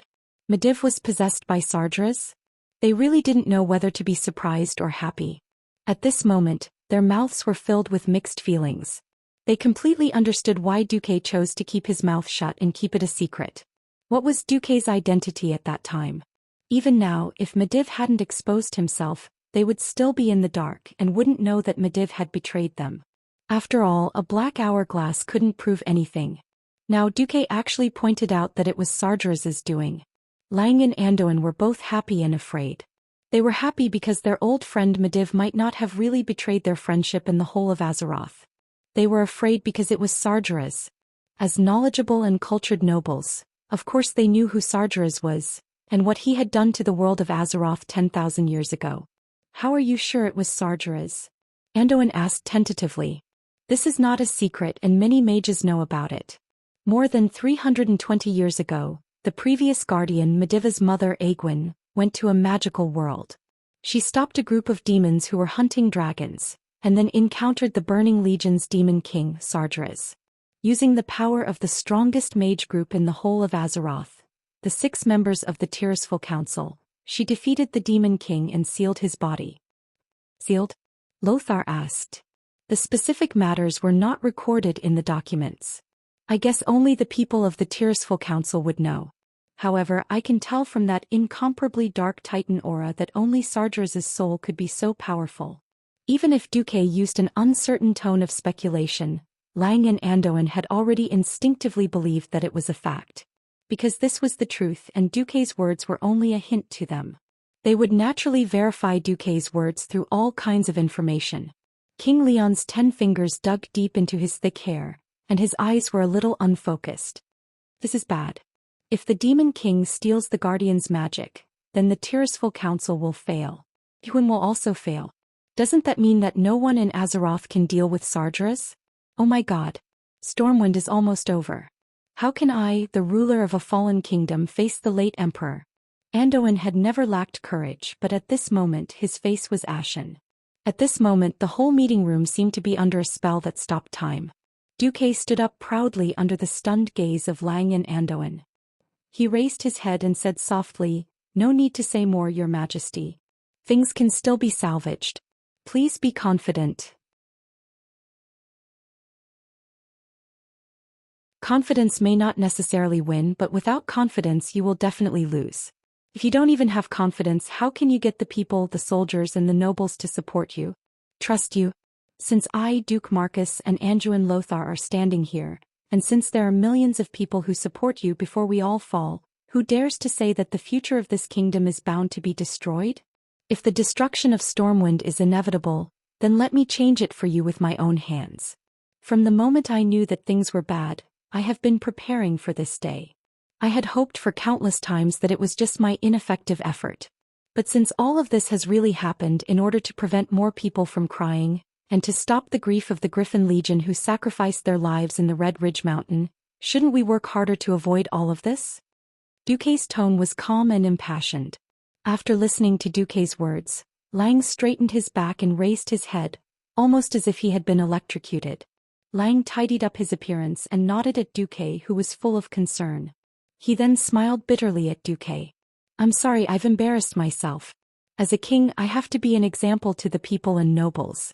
I really lost my composure just now. Well, Duque, I think you have thought of many ideas. Take them out at once, don't hide them." Andoin also gave the most sincere smile to Duque. He also realized that Lang had been depressed recently, and did not expect Duque's encouragement to be so effective. "Do you have a map?" Duque asked Lothar. As the supreme commander of the kingdom's military affairs, Lothar always carried a simple map with him. He spread out the map on the coffee table. Duque pointed at the map and said, "First of all, fighting against the entire orc tribe is not a matter for Stormwind Kingdom alone.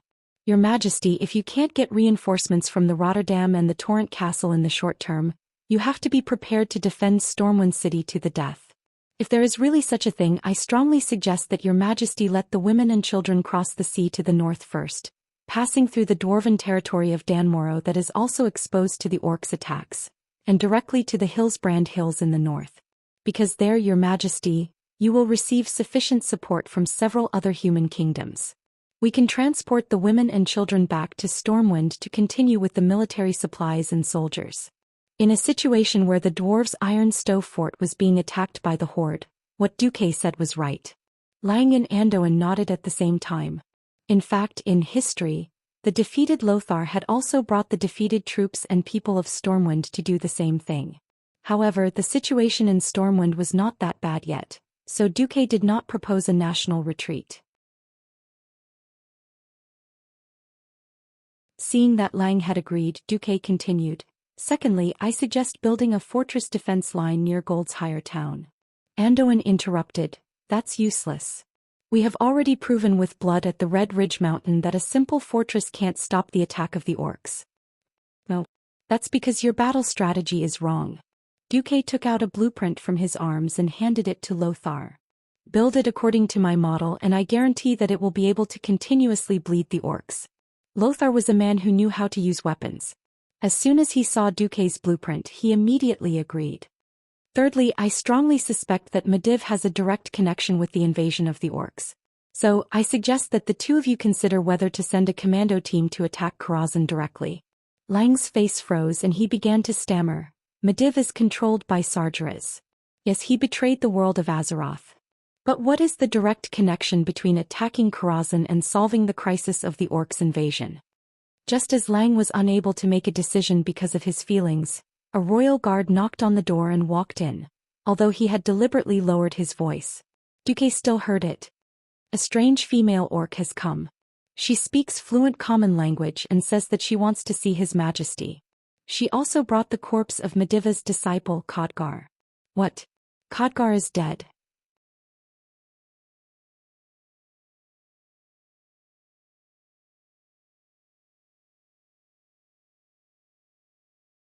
Chapter 93.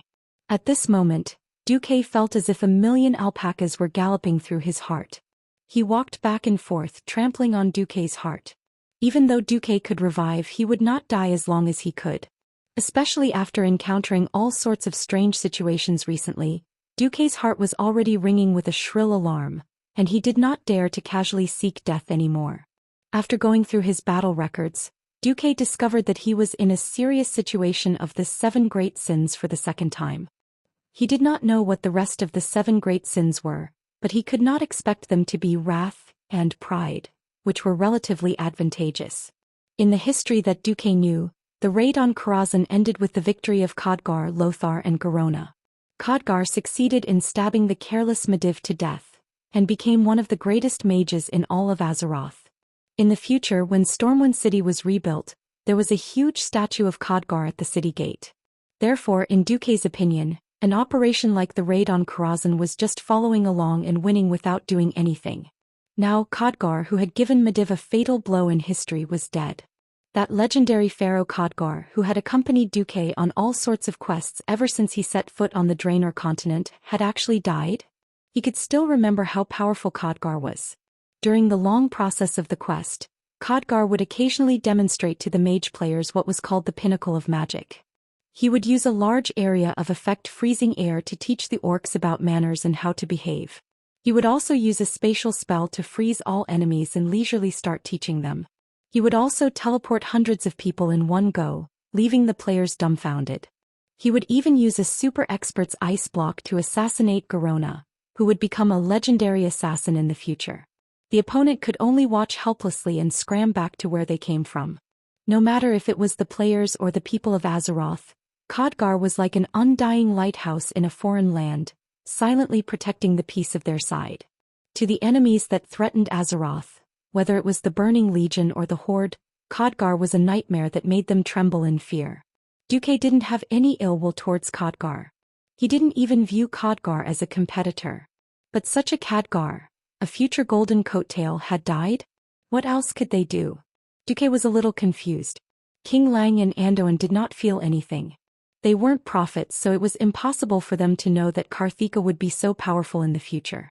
They were only making the most intuitive judgment. Khadgar was Mediva's disciple, a talented young man who had just become an earth mage. In war, all human lives became cheap, to the point where human lives could be measured in terms of money, combat power, or even numbers. Perhaps to them, the fact that Khadgar, who was as dangerous as living with a tiger, didn't die would make him more of a spy. A female beast woman who speaks fluent common language? Interesting. It was obvious that King Lang was more interested in this. Noxus said objectively, "Indeed, we have many captives, but there's a language barrier and these beastmen are very violent. They either attack the guards with their lives or commit suicide. We have no way of getting any useful information. Until now, we don't know much about the origin, composition, and strength of these beastmen." Lang smiled and invited Duque. "All right, my young advisor, are you interested in coming with us to see what's going on with this beastman?" Of course. If he wasn't wrong, this female beastwoman should be the beastman Garona who had killed King Lang. Duke's feelings towards Garona were very strange. From her point of view, she was just a chess piece. A tragic result of a violent beastman warrior and a Draenei woman. She wasn't a bad person and most of the time she had the kind heart of a Draenei. However, Duque was clear about what Ghoul, Dan and his Shadow Council had done to Garona. Garona was a puppet. When necessary, Ghoul, Dan could control her body at any time, and make her do all kinds of cruel things against her will when she was conscious. Hence, her kind nature became the perfect disguise for her. The reason why assassins were dangerous was because of their ability to conceal themselves. Although assassins were also divided into assassination and open killing, Duque always felt that the so-called open killing was more like a fierce general who took the head of the enemy's general. Garona was obviously an assassin. In the splendid meeting hall, Lang received Garona. On the right side of King Lang's throne stood Anduin Lothar, and on the left was Bolvar for Dragon. Next to Noxus stood Duque. Seeing how easily Duque gained Lang and Anduin's trust, Bolvar was quite surprised. But now, the focus was on the uninvited female beastman. Duque was also very surprised to see Garona. Unlike his burly appearance in the game, he looked exactly like an ogre. The Garona that he saw with his own eyes had a very enchanting figure.